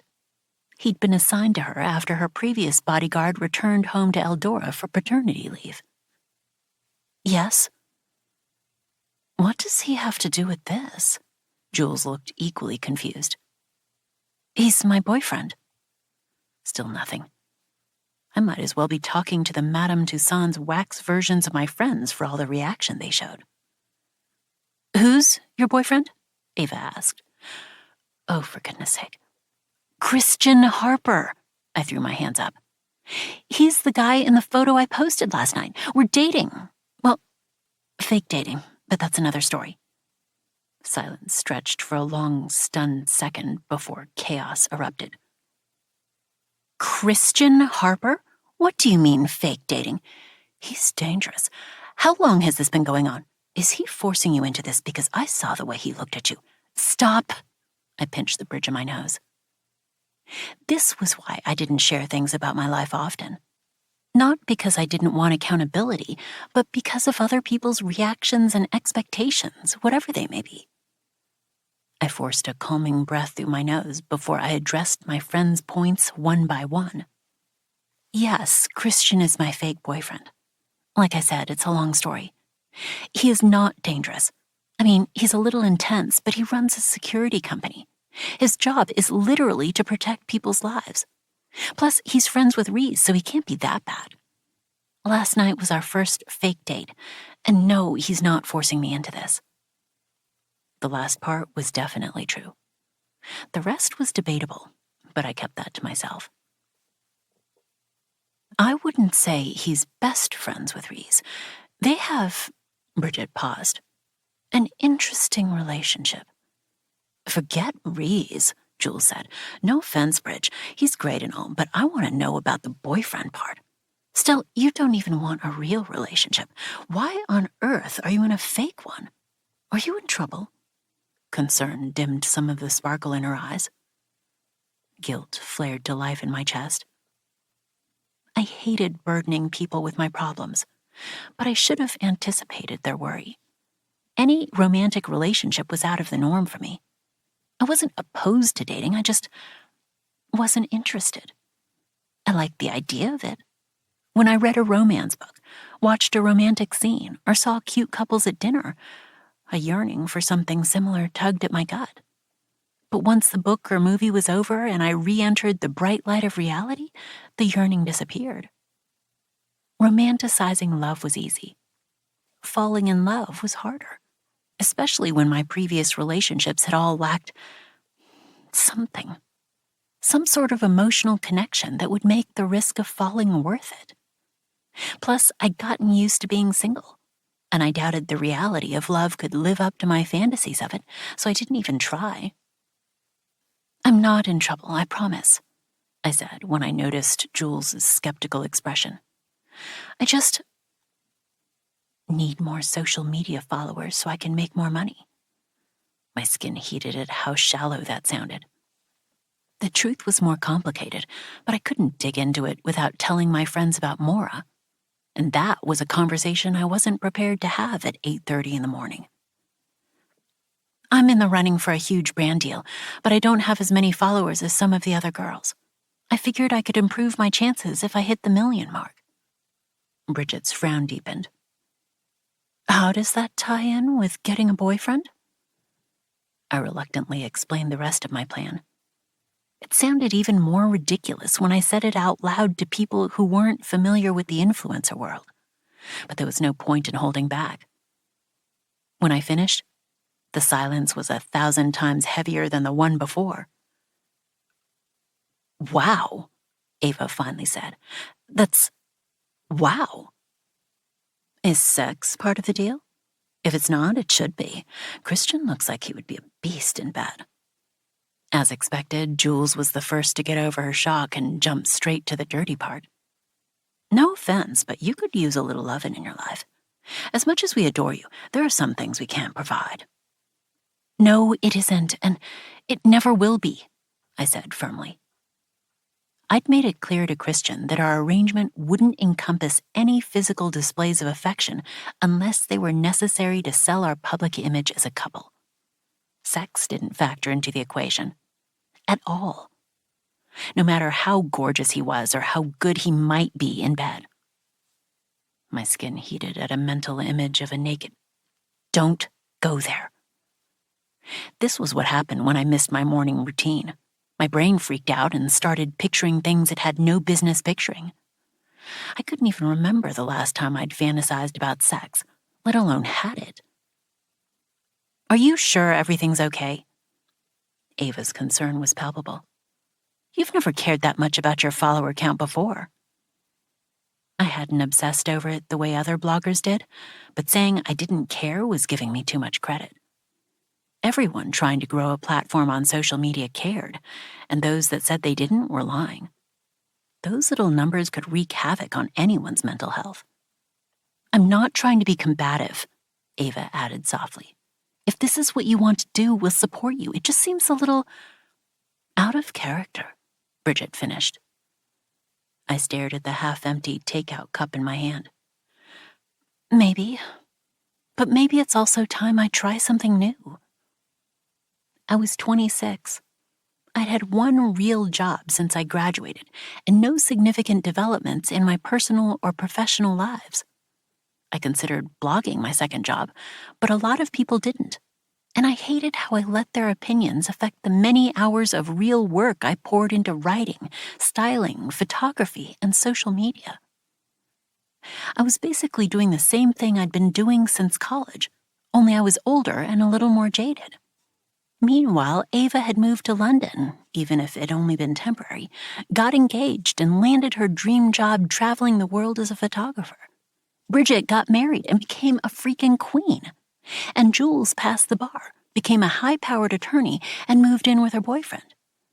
Everyone was starting new chapters of their lives, while I was stuck in the prologue, waiting for my story to be told. I swallowed the bitterness coating my tongue. If I didn't shake things up, I'd be an unfinished manuscript forever.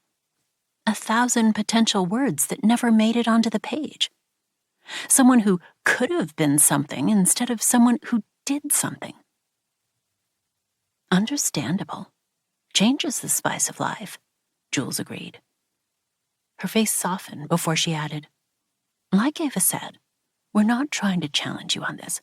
We just want to make sure it's what you really want. If you're happy, we're happy. I know, I cracked a tiny smile. At the risk of sounding completely cheesy, I love you guys. Did you hear that? Jules placed a hand over her chest and looked at Ava. She loves us. She really loves us. You know what that means, Ava said solemnly. You guys! I barely had a chance to put my drink down before they tackled me in a hug. Stop! I laughed, my earlier melancholy melting beneath their affection. Don't mind me, I'm just over here in Eldora, not jealous at all, Bridget said. I raised my phone so we could see her again. She wore a half-amused, half-envious expression. You need to visit us soon, we miss you. We hadn't seen her in person since Ava's birthday last year, when she'd surprised us at the party. I will, I promise.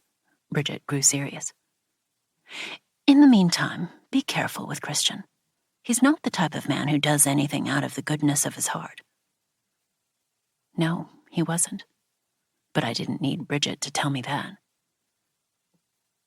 After my friends left an hour later with promises not to tell anyone, including their significant others, about my deal with Christian, I showered and brewed myself a fresh pot of tea before I finally picked up my phone. I stared at the Instagram icon on my screen and held my breath as I tapped into my profile. Oh my God. I stared at my numbers. Sure, I was hallucinating. Over 100,000 likes, 4,000 comments, and 10,000 new followers overnight. I pinched myself and flinched at the sudden burst of pain. Not hallucinating. I'd expected good engagement on the photo with Christian, but I hadn't expected this. Giddiness ballooned in my chest while my mind raced with possibilities. Would another photo with Christian go viral in a similar manner? Or was this a one-off because it was the first one? There was only one way to find out.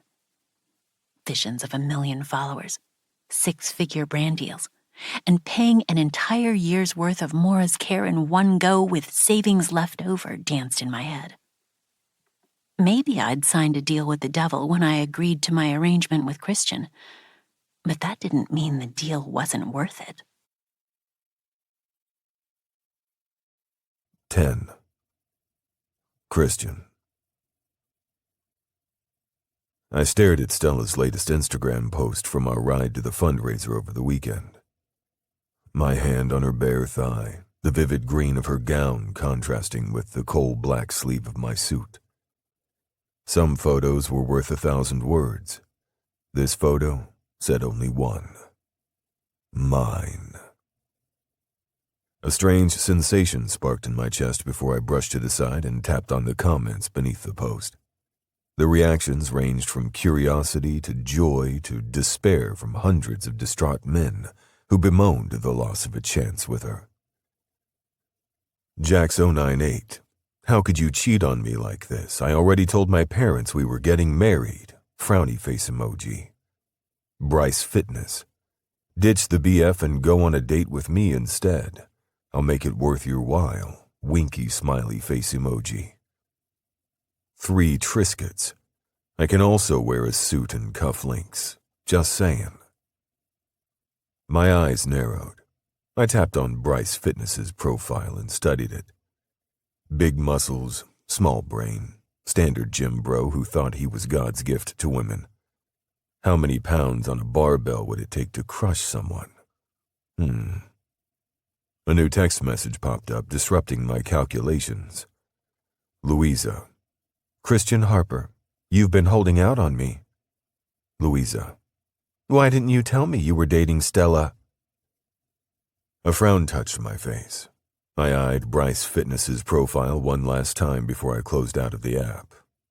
He'd gotten lucky. Part of me, even the part that thrilled at the coppery scent of blood and fear, recognized my reaction wasn't normal. It had been one comment on Instagram, for fuck's sake. I had a business to run, yet here I was, scrolling through fucking social media on my burner account. No profile photo, no bio, no followers. One following. The turquoise ring burned in my pocket as I typed out a response. Me. It was irrelevant. Stella hadn't shown my face in the photo, but enough people saw us together at the gala for news to spread. Apparently, the news had since escaped the confines of DC society and reached New York. Louisa, you acted like you didn't know her at the dinner. Me. I didn't want to sway your decision. There was a long pause before she replied. Louisa, what decision? Me. Don't lie, Lou. I'm better at it than you are. Louisa, you're such an ass.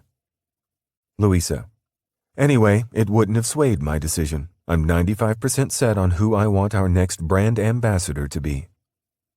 I stared at the text. My fingers drummed an absent-minded rhythm on the armrest. After another moment of deliberation, I replied. Me. I'm glad. It's been a long time coming. Neutral, semi-disinterested. She took the bait, as I knew she would. Louisa, you're not going to ask who it is? Me. I was at the dinner too. The answer is obvious. I left it at that. Louisa was smart enough to know who I meant. A knock split the silence. I flicked my gaze up. Come in. Cage entered, so tall and broad he barely fit through my office's doorframe. I hear you've got a girlfriend. He wasted no time in cutting to the chase. How did I not know about this? An accusatory note crept into his voice. He was my oldest, and now that Reese was gone, my most sought-after employee by clients. He was also the only person at Harper Security who didn't blow smoke up my ass, a liberty I granted him for saving my life in Colombia a decade ago. I run a security company, not a gossip magazine. My personal life is no one's business. An edge ran beneath my otherwise indifferent tone. His liberties only went so far. Cage held my stare for a second before he looked away. Understood. But the team is curious. You dating an influencer is unexpected. I leaned back in my chair and steepled my hand beneath my chin. My phone had been blowing up all day with people expressing similar sentiments. Every new message and call chipped away at my patience, and Cage's observation was no different. "Been looking into her, have you?" I asked coolly. Stella's social media was out there for everyone to see, but the thought of my guys poring over pictures and videos of her sent a surge of irritation through my blood. Well, Cage ran a sheepish hand over the back of his neck. "We looked her up during lunch." Christ. Every employee at Harper Security was ex-military or ex-CIA, yet they gossiped like high schoolers. "She's hot." Cage sank into the chair opposite mine. "Somehow, I'm not surprised your girlfriend looks like a goddamn supermodel. It's the charmed life of a billionaire CEO," he added dryly. A dark flame kindled in my chest before I smothered it. "The only thing I'm interested in discussing right now is how we lost the Deacon and Beatrix accounts," I said coolly. "Not my girlfriend." The other man instantly sobered. "I dug into it, and it looks like a classic case of price undercutting. Sentinel promised them more for less. Deacon and Beatrix were always stingy bastards. It's no wonder they jumped ship." True, but I didn't want rumors circulating that Harper Security couldn't hold on to its clients. "You think it's a big deal?" Cage correctly assessed my silence. "Do we need to get them back?" "No." Rule number 1 of surviving in a cutthroat business: never show weakness, not even to one's own team. Let me worry about business strategy. You do what you do best. Kick ass and be devastatingly handsome? If that's what you think, you need a new mirror, because it's lying to you. Not all of us can be you, Mr. Pretty Boy, but no woman has ever complained about my looks. He wiggled his eyebrows. Speaking of, want to wingman me later? It's been a while since we hit the bar together. I know you're a taken man now, but you can draw in the ladies while I close the deal. Can't. I stood and adjusted the sleeve of my suit. Prior engagement. Why am I not surprised? We haven't gone out together in months.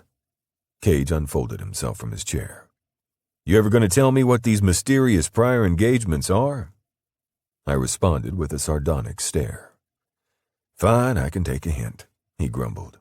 Have fun with your engagement. After Cage left, I tidied my desk to its meticulous pre-work state before I exited the office. 10 minutes later, I was speeding down Connecticut Avenue when my phone rang. I no sooner accepted the call than an annoyed growl filled the interior. What the hell are you thinking? Hello to you too, Larson. I made a smooth turn onto a private tree-lined road. It's a shame you haven't acquired more manners now that you're royalty. The palace's etiquette lessons are severely lacking. I stopped at the gate and flashed my membership card at the armed guard. He examined it and nodded. The security scanners took my car's specs before the gates slid open with a smooth whir. Funny, Reese said flatly. Clients should pay extra for your sense of humor. That's rich coming from a guy who has no sense of humor. My mouth tugged up at his second, even more annoyed growl. Reese Larson used to be my top bodyguard until he fell prey to the disease people call love. Now he was the prince consort of Eldora. Sometimes I texted him photos of him looking bored and grumpy at various diplomatic functions just to fuck with him. I didn't need to say anything for him to get the gist. You're whipped, and it's pathetic. My obsession with Stella might be spiraling out of control, but at least I wasn't attending ribbon-cutting ceremonies for a charity she liked and planting trees for an Earth Day photo op. Don't try to change the subject. What the hell are you doing dating Stella? Reese demanded. I parked the car in the private garage and walked toward the entrance. The heavy double doors opened with a wave of my card over the reader. The same things every man does in a relationship. Cut the vague bullshit, Harper.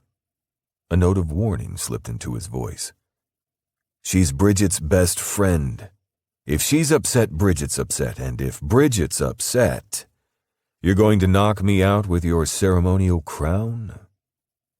My shoes echoed against the polished floors where the giant gold V etched into the middle glowed against the surrounding black marble.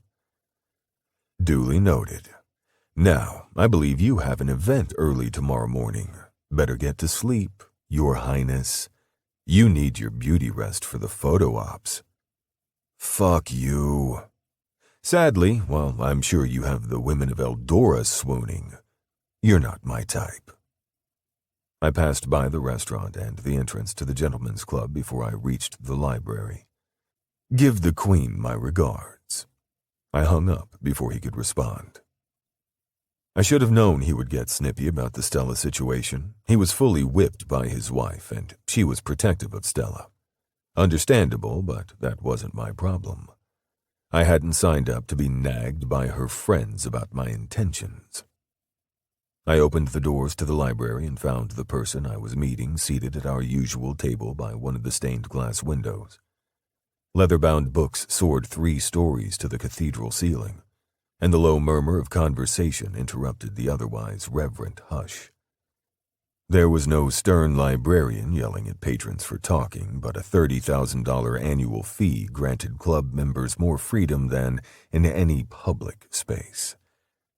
The library at Valhalla Club was where deals were made and alliances were forged. Every power player in D.C. knew that. You're late. Cool green eyes tracked my progress as I approached the table.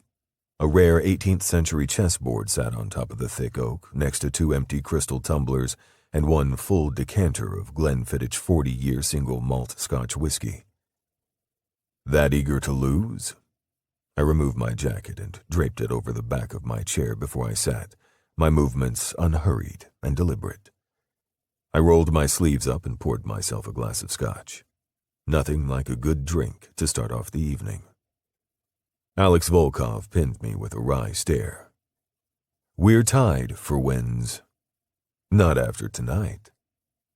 Alex and I had standing chess matches at the Valhalla Club, every month for the past 5 years. Our games were always hard-fought and harder won. We rarely interacted outside the hushed confines of Valhalla and the rare occasion when he needed my help with something cyber-related. But our monthly meetings were one of the few social engagements I truly enjoyed. Your hubris will be your downfall one day, Harper. Alex filled his glass halfway and raised it to his mouth. Perhaps, I agreed. But not today. We'll see. Normally our games were silent with concentration, but Alex surprised me as he moved his pawn to e4. So, you and Stella? Yes. A non-answer for a non-question. What are you holding over her? I paused for a fraction of a second before I countered his move. The Alex Volkov I knew wouldn't give 2 shits about anyone else's personal life. Asking for your fiancé? Like Reese's wife Bridget, Alex's fiancée Ava was also best friends with Stella. Stella has never been interested in a relationship. Alex ignored my question. She also didn't mention a single thing about you or a boyfriend until she posted that photo. Therefore, it stands to reason that you're blackmailing her. Those sharp green eyes narrowed. Then again, you aren't interested in dating, which means you either want to use her for something, or the 2 of you have struck a mutually beneficial deal. This was why I enjoyed Alex's company. He kept me on my toes. Don't let the conspiracy theories cloud your brain, I drawled. You're losing. Blatant lie, we were on equal footing so far in the game. Your diversion tactics leave something to be desired, so it's not my brain that's clouded, Alex said. Maybe Stella will be the one who'll crack your I don't believe in love shell. It's always the unexpected ones. I'd never heard him say so many words in such a short period of time. My amusement deepened. Maybe, but doubtful. My feelings towards Stella were unusual, but they weren't love. It was hard to feel something I actively despised. Love made the world go round, all right, in endless, tedious cycles that produced horrid songs, even more horrid movies, and annual abominations like Valentine's Day. I rarely found it anything other than poisonous. "Since when did you become so chatty?" I pushed my knight into a defensive position. "Don't tell me you've evolved into an actual human being. We should put out a bulletin in the Valhalla newsletter. The other members will be thrilled." Valhalla Club didn't have a newsletter, but its members had their own methods for tracking their friends' and foes' lives alike. "As thrilled as they are to learn of your new relationship status, I'm sure." Dark humor glinted in his eyes, yet another change from the stoic Volkov I'd met years ago. We continued the game, but now that Stella had been brought up again, I couldn't stop my thoughts from straying down paths they had no business traversing. She hadn't posted on social media since the night of the fundraiser. She usually posted every day. She hadn't reached out to me for more photos despite the success of her first post. Was she second-guessing our arrangement? A trickle of something cold and foreign washed down my spine. It took me several beats to identify it. Uncertainty. Something as unfamiliar to me as rainstorms were to deserts. We have a contract. She won't go back on her word. Yet the urge to check in with her gripped my attention and pulled it away from the carved ebony and ivory pieces scattered strategically across the board. "Checkmate." Alex's cool voice dragged me back to the library. I blinked away images of green eyes and lush lips and examined the final layout. Alex had executed a checkmate pattern I should have seen from a mile away. "That was quick." Disappointment shadowed his face. "You're off your game today." "We're just getting started, Volkov." I cleared the board. "Get back to me after the second round." But he was right. I was off my game. All because I'd been busy thinking about someone who had no business occupying my thoughts the way she did. She thought her rent at the Mirage was low. That was nothing compared to how she lived rent-free in my fucking head. Stella may appear sweet and gentle, but she was more dangerous to me than any weapon or rival. After a second chess game with Alex, where I redeemed myself with a beautifully executed checkmate after 2 hours of play, I returned home at precisely 9:15. It took me less than 1 minute to determine that something was amiss. The door to my office was open, and I always closed it before leaving. I granted very few people access to my apartment when I wasn't here. None of them would come this late at night. Adrenaline burned through the scotch-fueled murkiness in my blood. I'd taken advantage of Valhalla's private car service to shepherd me home, given how much I drank. But I had enough presence of mind to soften my footsteps as I inched toward my office. I glimpsed dark hair through the opening before I pushed open the door, crossed the room in 2 long strides, and pinned the intruder to the wall with my hand wrapped around their throat. Icy rage misted my vision with red-tinged white. I did not appreciate people invading my personal space, touching my things without permission, breaking into my house and challenging my authority. My fingers flexed around the soft column of their throat. The vibrations of a fear-laced gasp trembled against my hold before it spilled into the air. "Christian." The familiarity of the soft plea tugged the haze away from my eyes until all I could see was green. Huge, lush green eyes, framed by inky lashes and acrid with panic. Fuck. An arctic splash of recognition wrenched my hand from her throat. We stared at each other, our breaths ragged in the quiet space between us, hers from fear, mine from adrenaline and regret. A tendril of anger worked its way into the mix and stretched my words taut. "Ms. Alonzo, care to explain what you're doing here?" She was one of the few people on Earth who had a key to my apartment, but I'd instructed her to visit during specific time windows. Friday night was not one of them. She was lucky I wasn't the shoot first, ask questions later type like some of my men. An image of Stella shot past through my mind, and coldness gathered in the pit of my stomach.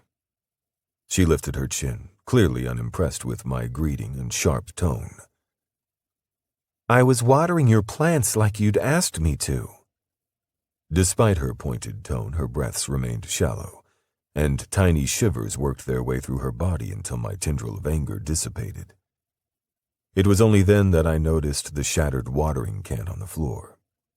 The escaped water formed a small glistening puddle against the customized wood, and the can's shiny black ceramic pieces reflected my face back at me. 100 different faces, broken up with jagged edges and distorted features. I dragged my eyes back up to Stella's. You're watering my plants at 9 o'clock at night? I forgot earlier because I was busy. You said only to come in on weekdays, and I didn't want to leave them all weekend. They're very sensitive to busy doing what? I no longer cared about the plants. Personal things. Instead of collapsing beneath the weight of my heavy stare, she straightened and tilted her chin another inch higher. We're not actually together. You're not entitled to know my every move. Annoyance wisped through me at the reminder. I am when your business leads you to break into my apartment at 9 o'clock at night. I didn't break in, I had a key.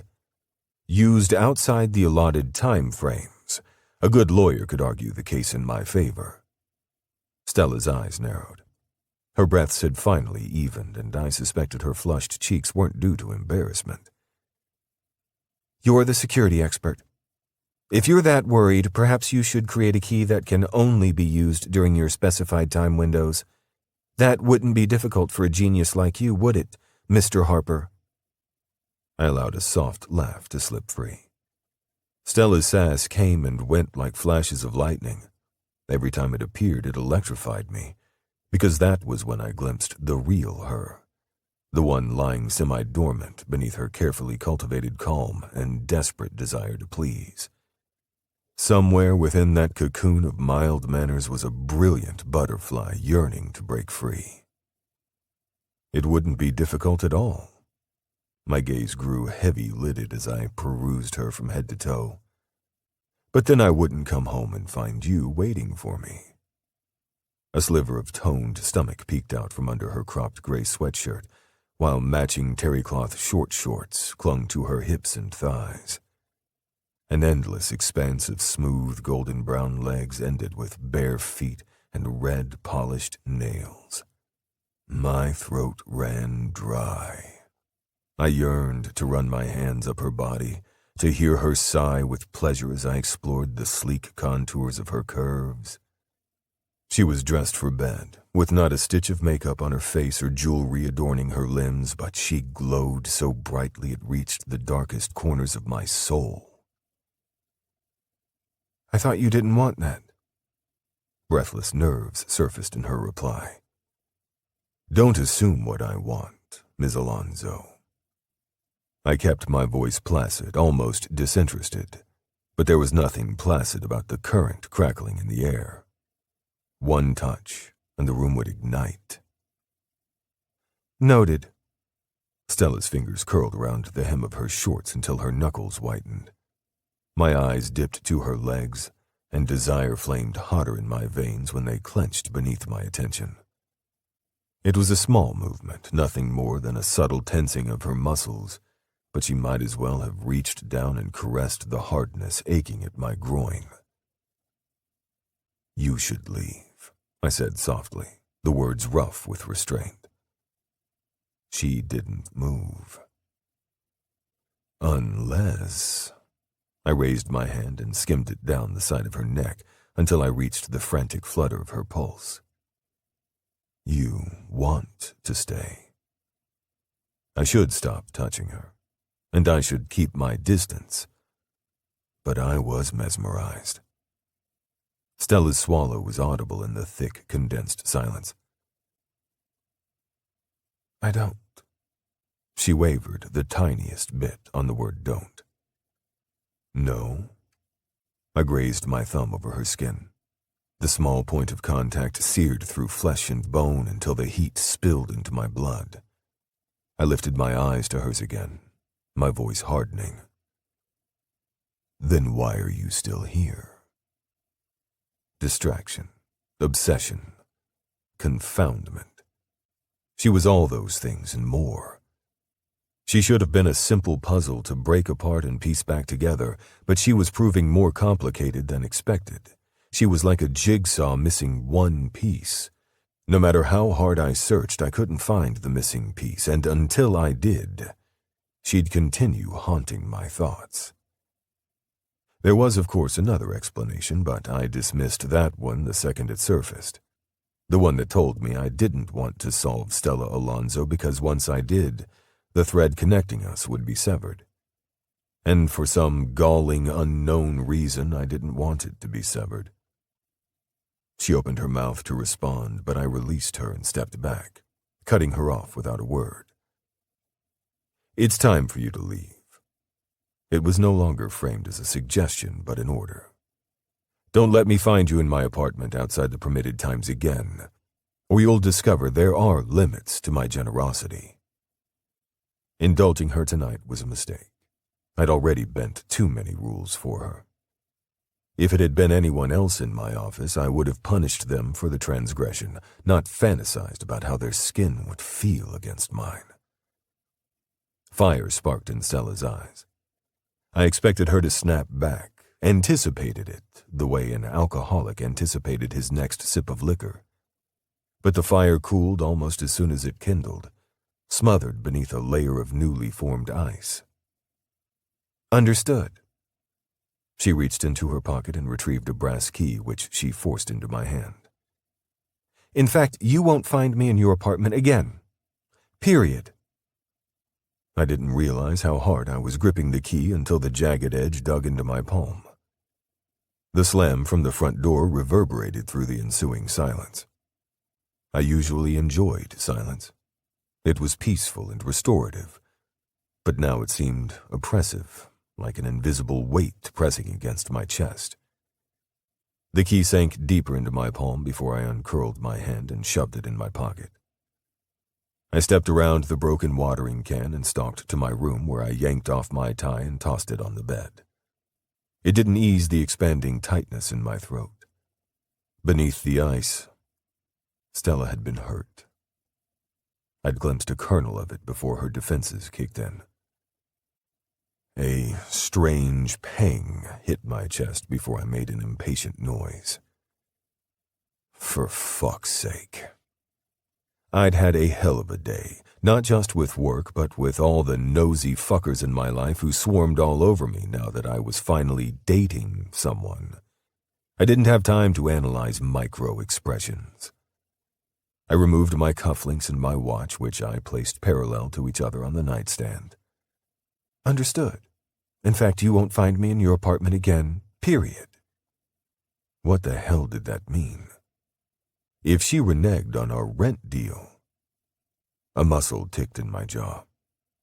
I shouldn't care. I didn't even like the damn plants. I only kept them because my interior designer insisted they pulled the aesthetic together, and I refused to admit failure by letting them die. But it was the principle of the matter. I couldn't set a precedent where people backed out of an agreement with me without consequences. The memory of the fleeting hurt in Stella's eyes resurfaced like an annoying gnat that wouldn't go away. Damn it to hell. With an annoyed growl, I abandoned my better instincts, slammed the bedroom door behind me, and made my way downstairs. 11. Stella. Christian. Stella. Christian Harper had some nerve. Anger simmered in my stomach as I unlocked my apartment and opened the door with more force than necessary. It wasn't an emotion I felt often, and it ate away at my insides like acid. I didn't know why I'd reacted so strongly to Christian's dismissal. I'd heard worse from Meredith and the trolls in my comments sections. But there was something about the way he did it that clawed under my skin. 1 second, I thought he would kiss me.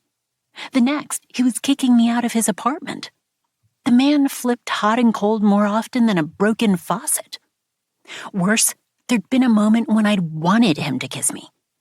When the curiosity over how that firm, sensual mouth would taste pulsed in rhythm to the ache between my thighs.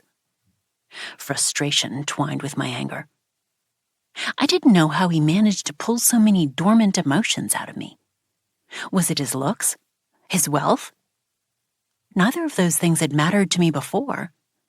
I'd met too many rich, good-looking jerks to be suckered in by their false charm. I set my bag on a nearby table and forced my lungs to expand past the pressure. Confrontation always set me on edge. Even when I wasn't in the wrong, I felt like I was. You won't find me in your apartment again, period. The memory of my rash declaration erased any calming effect my deep breaths may have had. I'd quit in the heat of the moment. But as stupid as the deal was, I had promised him I would care for his plants in exchange for lower rent. What if he raised my rent? Or worse, evicted me? What if he ended our arrangement? I hadn't heard from Delamonte yet, but had already gained 10,000 followers since I posted the photo of us on our way to the fundraiser. My account was growing for the first time in a year, and ending our arrangement early would kill any momentum I had. No momentum equaled no growth, equaled less money. Regret kicked my heart palpitations into overdrive. That was why I'd trained myself to suppress emotional outbursts. The consequences always overshadowed the temporary relief. I closed my eyes and attempted to return to my deep breathing. It didn't work. Damn it. I was too tired and jittery for yoga, so I rifled through my bag for my phone. Social media wasn't the best anxiety-reducing tactic, but it was a great distraction. I just had to stick to my carefully curated YouTube feed of cute animals, styling tips, and hair and makeup tutorials. Any other app was too much of a minefield to navigate when I was feeling like this. Lip gloss, moisturizer, cafe receipt. I paused when my hand brushed a plain white envelope. I didn't remember putting that in my bag. I didn't even own mailing envelopes since I did everything via email these days. I picked up the envelope and slid a finger under the flap to open it. It was unmarked. No addressee, no return address, no stamp. A sheet of equally plain white paper was nestled inside. Foreboding slithered down my spine when I unfolded it. At first, I thought it was blank, but then my eyes focused on the single line of black type at the top. You were supposed to wait for me, Stella. You didn't. No direct threat, but the message was ominous enough to send my dinner rising in my throat. Ugly memories from 2 years ago swamped me in a rush. Candid photos of me in the city, laughing with friends through the window of a restaurant, scrolling my phone while I waited for the metro, shopping in a boutique in Georgetown, letters that swung wildly from effusive declarations of love to graphic fantasies of what the sender wanted to do to me, all sent to my personal home address. That went on for weeks until I became so paranoid and stressed I couldn't shower unless Jules was sitting right outside in the living room. Even then, I'd been plagued with nightmares of my stalker storming into my house and hurting her before he came for me. Then one day, the letters and photos just stopped, like the sender had dropped off the face of the earth. I thought he'd either tired of me or gotten arrested. But now, terror turned my blood into ice. I was dimly aware that I hadn't moved since I read the note. I should. I should check the house for intruders and call the police. Not that they'd been any help the last time this happened. But I was paralyzed, frozen with disbelief, and the sharp metallic taste of fear. It'd been 2 years since I'd heard from my stalker. Why was he back now? Had he always been there, watching and biding his time? Or had he left, then returned for whatever reason? And if the note was in my purse... My breaths rushed out faster. Tiny black dots danced in front of my vision as the implications crystallized. No stamps and address meant the stalker had gotten close enough to slip the envelope into my bag. He'd been right there. He'd probably touched me. Invisible spiders crawled over my skin. I'd cleaned out my bag last night and hadn't seen the note, so it must have happened sometime that day. My brain cycled through the list of places I'd visited that day. Coffee shop, the Georgetown waterfront to shoot a campaign with my tripod, the grocery store, the metro, Christian's apartment. The list wasn't long, but save for Christian's house, every place had been crowded for someone to slip the note into my bag without me noticing.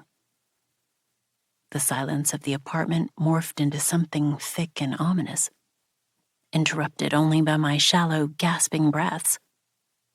No matter how hard I tried, I couldn't get enough oxygen into my lungs, and The harsh, jarring ring of the doorbell ripped through the quiet and caused every hair on my skin to stand on end.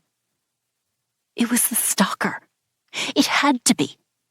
No one would visit this late at night without notice. Oh, God. I needed to hide.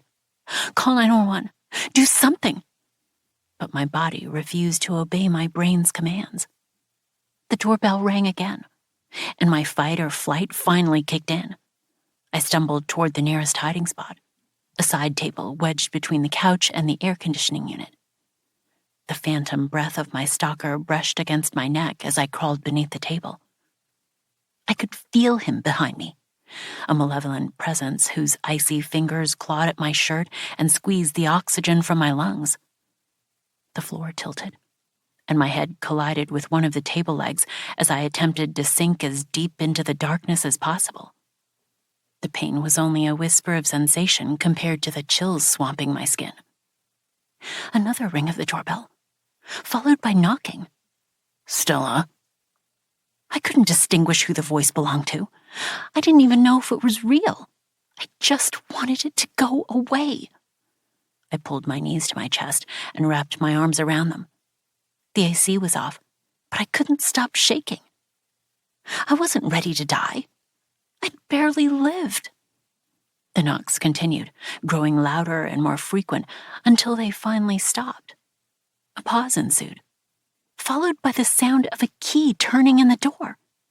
Footsteps echoed against the hardwood floors, but they paused when a whimper clawed at my throat. A few seconds later, a pair of black leather loafers stopped in front of me. I squeezed my eyes shut and scooted deeper into the corner until my back hit the wall. Please, please, please. Stella. I had a taser in my bag. Why hadn't I grabbed my taser? I only held onto the letter, which I dropped onto the floor next to me. It was useless as a weapon unless I planned to paper cut the intruder to death. Stupid, useless, disappointing. Tears burned behind my closed lids. Would my family care if I died? They might be sad at first, but eventually they'd be relieved that the family's biggest disappointment was gone. They hadn't even wanted me. I'd been an accident, a disruption in their long-running plan to only have one child. If I died, they could finally get their plan back on track. A hand grasped my chin and tilted it up. Stella, look at me. I didn't want to. I wanted to stay in my well of denial forever. If I can't see the monster, it doesn't exist. But the voice didn't sound like it belonged to a monster. It sounded deep and velvety, and too authoritative for me not to obey. I slowly opened my eyes. Whiskey. Fire. Warmth. My chills skittered away at the banked fury glimmering behind those dark pools of concern. But Christian's face softened when our gazes connected. You're okay. Only 2 words, but they contained such calm reassurance that the dam inside me finally broke. A sob tore from my throat, and moisture spilled past my eyes until his face blurred. I heard a low curse before strong arms engulfed me, and my face pressed against something hard and solid, immovable, like a mountain in a storm.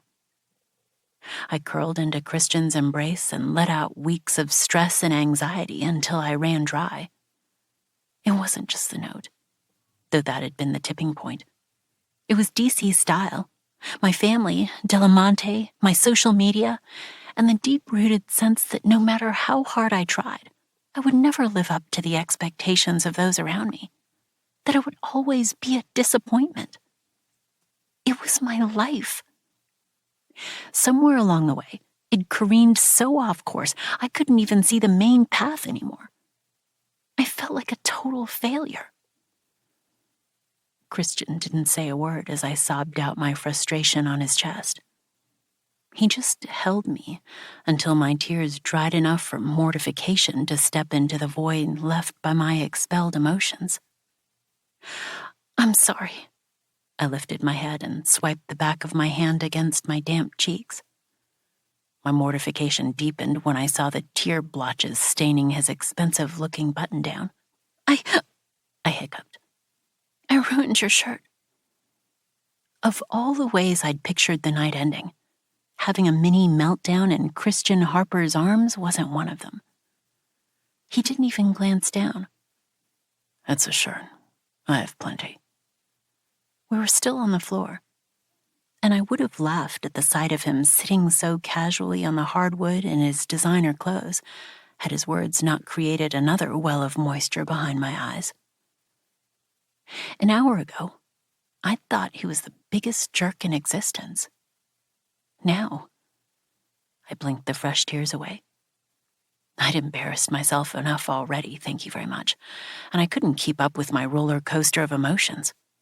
First, my argument with Christian, then finding the note. The note. Dread resurfaced as a slow, insidious wave that washed away my short-lived relief. Whoever sent the note was still out there. They hadn't been a physical threat so far, but my eyes strayed toward the deceptively innocent-looking letter. Christian followed my gaze. His face hardened, and I didn't stop him when he picked up the paper and read the typed message. When he lifted his eyes again, their cool amber color had darkened into obsidian. "Who sent this?" His calm, almost pleasant tone contrasted with the danger flickering in the air. I pulled it tight around me, taking strange solace in his quiet fury. "I don't know. I came home, looked through my bag, and found it." I swallowed past the lump in my throat. I've received similar notes before, but it's been a while since the last one." The flicker of danger ignited into a flame. The intensity of it soaked every molecule of air. But instead of unnerving me, it made me feel safe, like it was a titanium wall shielding me from the outside world. I'd never told anyone except Jules about my stalker before. I wanted to tell Christian, if only because he was the security expert and would have ideas about how to track the creep down. But I was crashing now that the adrenaline from finding the note had worn off.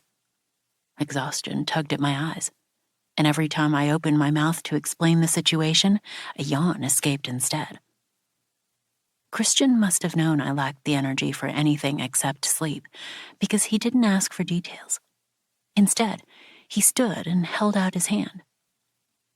After a brief hesitation, I scooted out from under the table and took it. Dizziness overtook me as he pulled me to my feet. But when it passed, I almost did a double take at how normal my apartment looked. Same aromatherapy candles sitting on the coffee table. Same cashmere blanket draped over the back of the armchair. No trace of the wild panic that cycled through me less than 30 minutes ago. We always expect our external world to reflect our internal one, but it was situations like these that reminded me the world would go on no matter what happened to us individually. It was equal parts reassuring and depressing. I sank onto the couch while Christian did a quick security sweep of the apartment. My legs couldn't hold my weight anymore. and I'd almost fallen asleep against the deep cream cushions when he returned to the living room. "You can't stay here. The apartment's secure," he added when I straightened with alarm. "But the person who wrote the note is still out there and probably knows where you live. You have to move." Anxiety tightened my stomach. To where? This is my home. "It's not safe." I thought the Mirage had the best building security in the city. Christian's only response was the tightening of his jaw. I took a deep breath. My fog of terror had cleared enough for rational thinking to sink in. Whoever the culprit is, they got to me outside the building. There's nowhere I can move that would be safer than here. Besides, my fingers curled tight around the edge of the couch. I'm not letting some coward who hides behind anonymous letters drive me out of my own home. I'd spent too many years in the passenger seat of my life, letting other people steer me to where they wanted me to go, living in fear of their commentary about my actions and making myself small to fit into whatever box they put me in.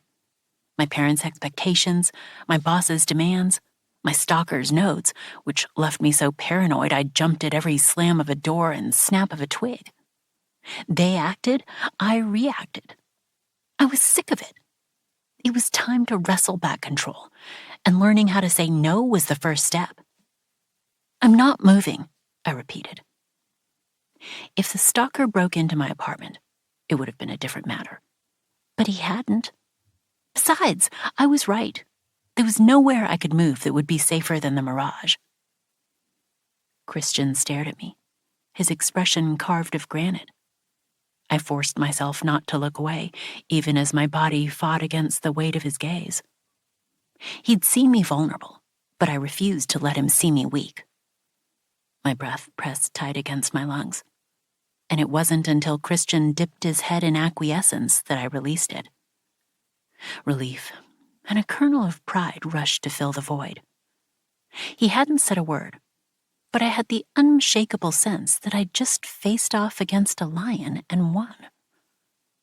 "Fine, but you're not staying here without extra protection." I could live with that. I welcomed it even, as long as the extra protection wasn't too intrusive. For a second, I thought Christian would offer to stay the night with me, and I hated how my heart skipped a beat at the thought. "Cage, I need you for an assignment. Yes, overnight." Several beats passed before he spoke again, his voice hard.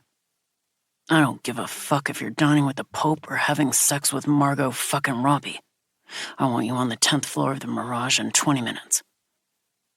Disappointment curled through me before I crushed it.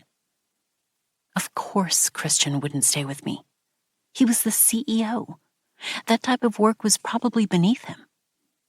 He hung up, and something niggled at the back of my mind in the silence that followed. Why did you come to see me? Before you found me in the middle of a panic attack? Before you realized what happened? Christian slipped his phone into his pocket. "I wanted to clear the air after our exchange." It was a smooth, neutral reply. Almost too smooth. Why? "Do I need a reason?" You have a reason for everything, or you wouldn't do it. The corner of his mouth lifted, but he didn't elaborate on his earlier answer. He'd said 20 minutes, but someone knocked on the door less than 10 minutes later. That someone turned out to be a mountain of a man, all muscles and tattoos and good-looking in a way that must be irresistible to women who had a weakness for bad boys. Cage, I assumed. Christian briefed him on the situation, but they were so quiet I couldn't make out what they said. Whatever it was, it brought a frown to Cage's face that softened when he finally turned to me. "Don't worry, darling." His soft southern accent eased the knots in my shoulders like magic. Next to him, Christian's jaw flexed, but it happened so quickly I might have imagined it. "I'll be right here the whole night. No one's getting past me. They didn't call me the mountain in the military for nothing." I mustered a small smile. Here I thought it was because you're as big as a mountain. The corners of Cage's eyes crinkled. "That too. Cage is one of my best. Like you said, no one will get past him. Christian's face remained impassive, but when he rested his gaze on Cage, the other man's smile disappeared. Cage stepped back from me like I'd suddenly caught fire. I yawned again, too tired to think much of their strange interaction. Sleep tugged at the edges of my consciousness, and I didn't resist when Christian lifted me from the couch with firm but surprisingly gentle hands. Don't pass out on the couch. Mr. Unicorn doesn't like to share sleeping space. Funny. If this security thing doesn't work out, you should be a... Another yawn split my face as we walked toward my bedroom. A comedian. I'll keep that in mind. Christian's dry response overpowered Cage's chuckle from behind us. When we reached my room, I fell into bed more than climbed into it. I was a lead weight, and gravity was an anchor dragging me toward my mattress. "Good night," I mumbled. My eyes were already closed, but I felt Christian's presence in the room like a warm security blanket. Thank you for... I never finished my sentence. The last thing I remembered was a warm hand smoothing my hair out of my face before darkness pulled me under. Christian. After Stella fell asleep, I returned to the living room to find Cage examining the note. "Whoever put this in her bag knew how to cover their tracks," he said. "It's generic as hell. The paper, the type, the ink. Unless he was careless enough to leave fingerprints on it, there's no way of tracking him down with this alone." He echoed everything I'd already deduced. If it had been a digital message, I could have hunted the sender down in no time. Physical evidence was much harder to trace. Whoever sent the note was smart, but they'd slip up eventually. Everyone did. My hand flexed as the memory of Stella's wide-eyed terror surfaced. Fury crackled through me, its cold burn searing me from the inside out. I'd tamped it down earlier so I could focus on Stella, but now it came rushing back like a tidal wave. I was going to find the fucker who wrote her that note, and I was going to make them pay. Not with a bullet. That was too good for them. They deserved something more painful, more prolonged. But until then, I needed to keep Stella safe.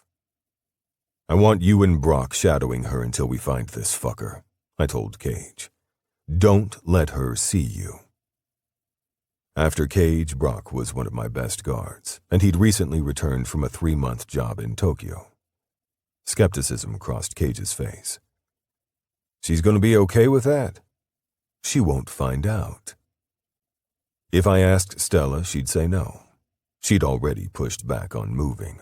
I wasn't giving her another chance to compromise her safety. The only reason I'd acquiesced on the moving issue was because she was traumatized enough without me arguing with her right after her panic attack. Where would she have moved to anyway? Like she said, the Mirage is the most secure building in the city, a voice in my head taunted. There was an obvious answer. But since she wasn't moving, the point was moot. "Fine, you're the boss." Cage glanced at the closed door to Stella's bedroom. "Surprised you're not staying with her. She's your girlfriend and you live right upstairs." My jaw tightened. I was tempted. So fucking tempted. That was the problem. I didn't trust myself around Stella. I'd already broken too many rules for her, and staying with her overnight would cross the invisible line I'd drawn for myself. It was always a dance for me, staying close enough to sate the beast inside me and staying far enough so I was never out of control. A constant war between want and preservation. However, I'd come down to not apologize necessarily, since I didn't do apologies, but to set things right between us. When she didn't answer, I thought she was in the shower. But the longer I waited with no response, the more my mind conjured all sorts of scenarios. Of Stella injuring herself. Of an intruder who somehow made it past the Mirage's airtight security and into her house. I'd never felt the sort of panic that had consumed me when I thought something had happened to her, and that was not fucking okay. She was already a weak spot for me. I couldn't afford for that spot to grow. I separate my business and personal lives. This is business, I responded to Cage in a clipped tone. My stare burned the air between us. Touch her for any reason other than to save her life, and you die. I didn't care how long Cage and I had been friends. No one touched her except me. His face twisted into a scowl. Give me more credit than that. He hadn't been happy when I'd pulled him away from the woman he'd brought home, but he showed up as I knew he would.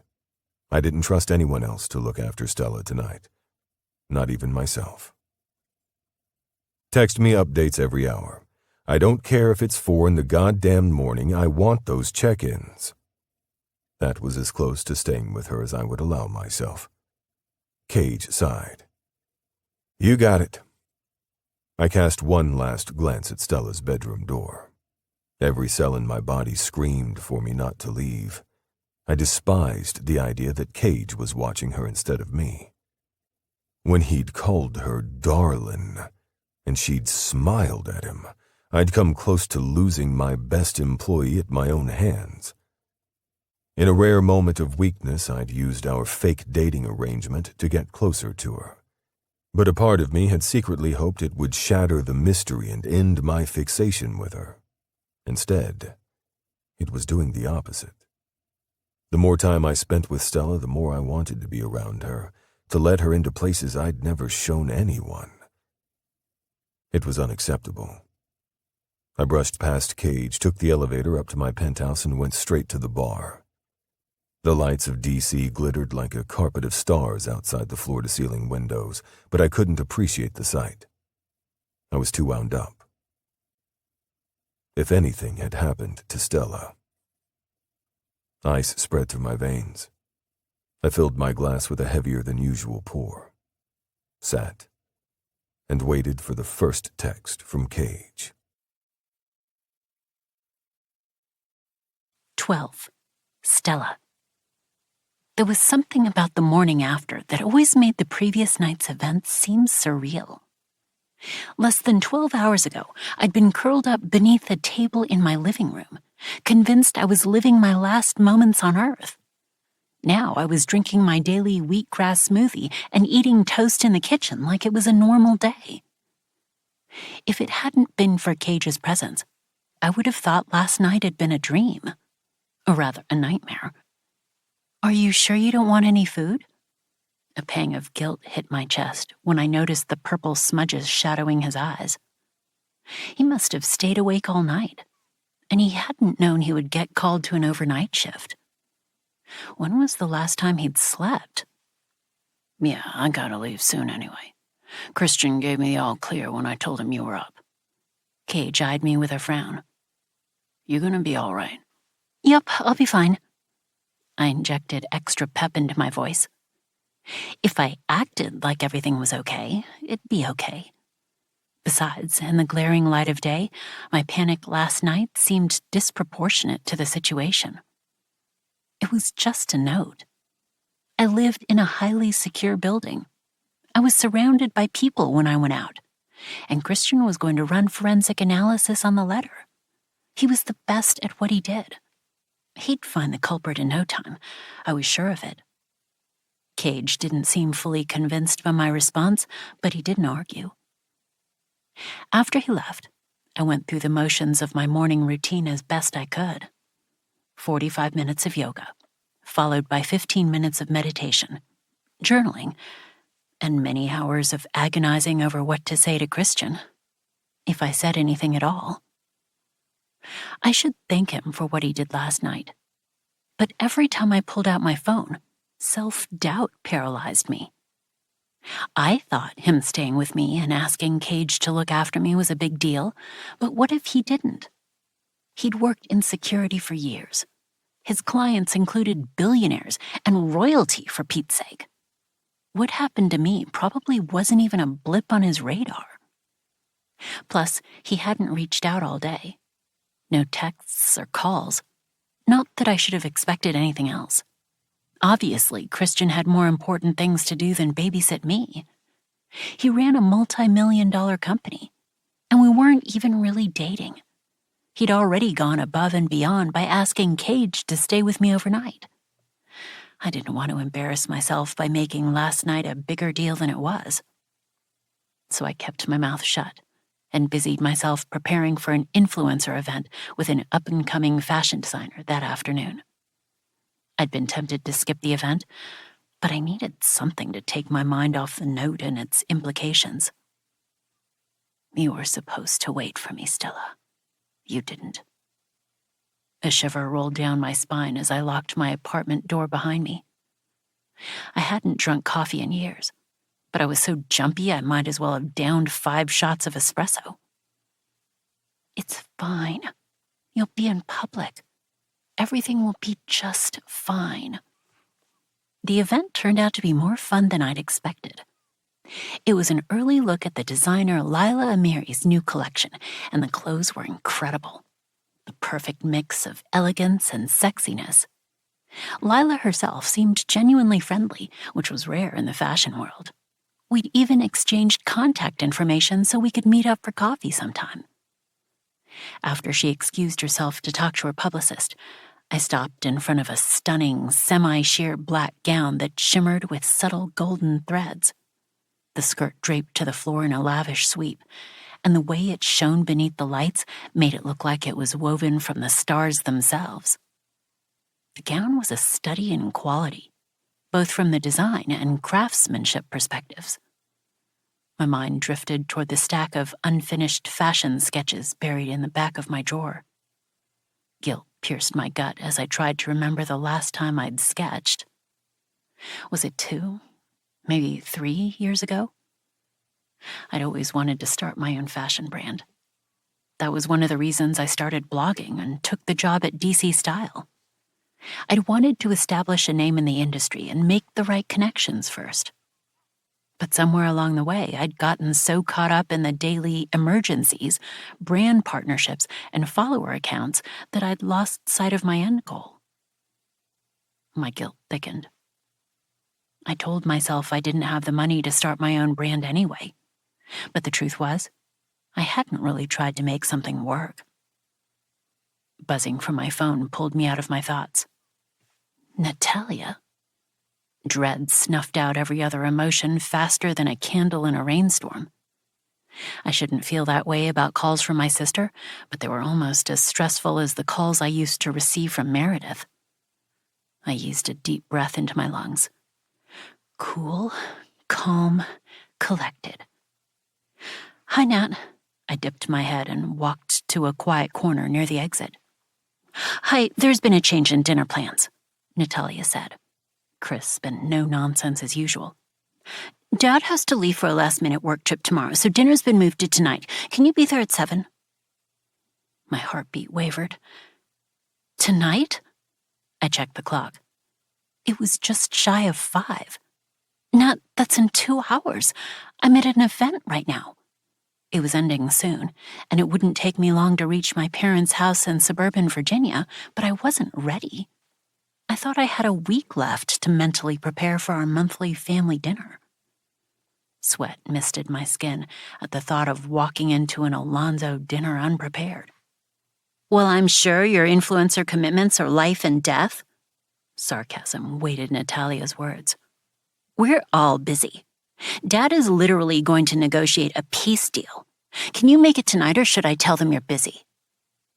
Should I tell them you're disappointing them once again? Natalia and I weren't close, but I could still read the subtext behind her words. No. I gripped my phone so tightly I heard a small crack. I'll be there. Good.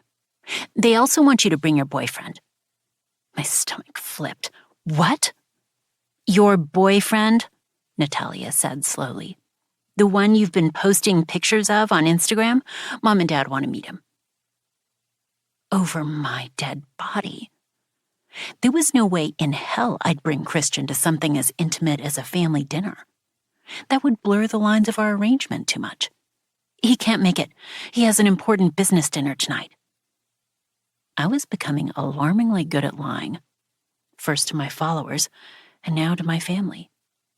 The drink I'd downed earlier sloshed in my stomach, making me lightheaded. Fine, Natalia said flatly. Just you then. Don't be late. She hung up. It was lovely chatting to you too, I muttered. I tucked my phone into my purse and whisked another cocktail off a passing server's tray. I was still a bit queasy, but if I was going to face my family tonight, I needed all the liquid courage I could get. As expected, my parents weren't thrilled when I showed up without Christian. They were used to getting their way, and when they didn't, it wasn't pleasant for anyone involved. It's a shame your boyfriend couldn't make it. Mom spooned a delicate heap of creamed corn onto her plate. I expected him to make more of an effort to meet us, especially considering we didn't know he existed until Natalia told us. Disapproval frosted her words. Neither of my parents were active on social media, so it didn't surprise me they relied on Natalia to report my comings and goings. I took a gulp of water, but it did nothing to ease my parched throat or racing nerves. He couldn't cancel his dinner, and I didn't want to say anything about our relationship until it was serious. Is it serious? My father raised his eyebrows. Standing at a muscled 6'3", Jarvis Alonso was intimidating in both stature and presence. He'd played football at Yale, graduated top of his class, and held various positions in the private and public sectors before ascending to his current role as Chief of Staff to the Secretary of State. Meanwhile, my mom was one of the top environmental lawyers in the city and a notorious shark in the courtroom. Together, they ran their household like they ran their offices, with iron fists.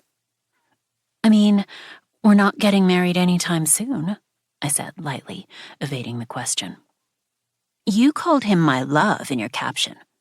Natalia smoothed a manicured hand over her hair. That sounds serious to me. How long have you been dating again?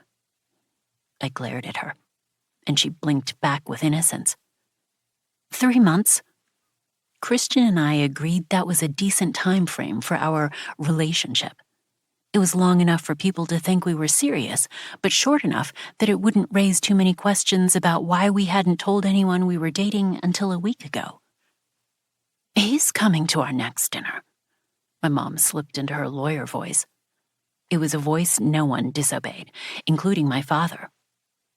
1 month should be adequate notice for him to clear his schedule. I kept my tone even. Yes, of course. Absolutely not. I'll come up with another excuse closer to the date. For now, it was easier to appease my parents than to argue. Excellent. Now that that's out of the way, let's go around the table and share our accomplishments for the past month. My mom straightened. I'd inherited her height and green eyes, but not her passion for a legal career, much to her disappointment. I'll start. I won the case against Areco Oil. I pushed my food around my plate as my parents and sister shared their latest professional triumphs. This was everyone's favorite part of dinner except mine. It gave him a chance to brag and gave me a severe case of stomach cramps.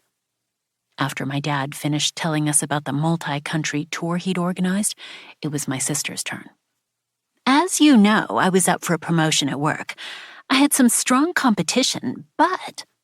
Natalia looked around the table, her face glowing with excitement. I got it. I got the promotion. You're looking at the World Bank's newest vice president. She beamed while my parents erupted into congratulatory cheers, and my stomach dropped like an anchor to the ocean floor. Congrats, Nat. I swallowed the lump in my throat and forced a smile.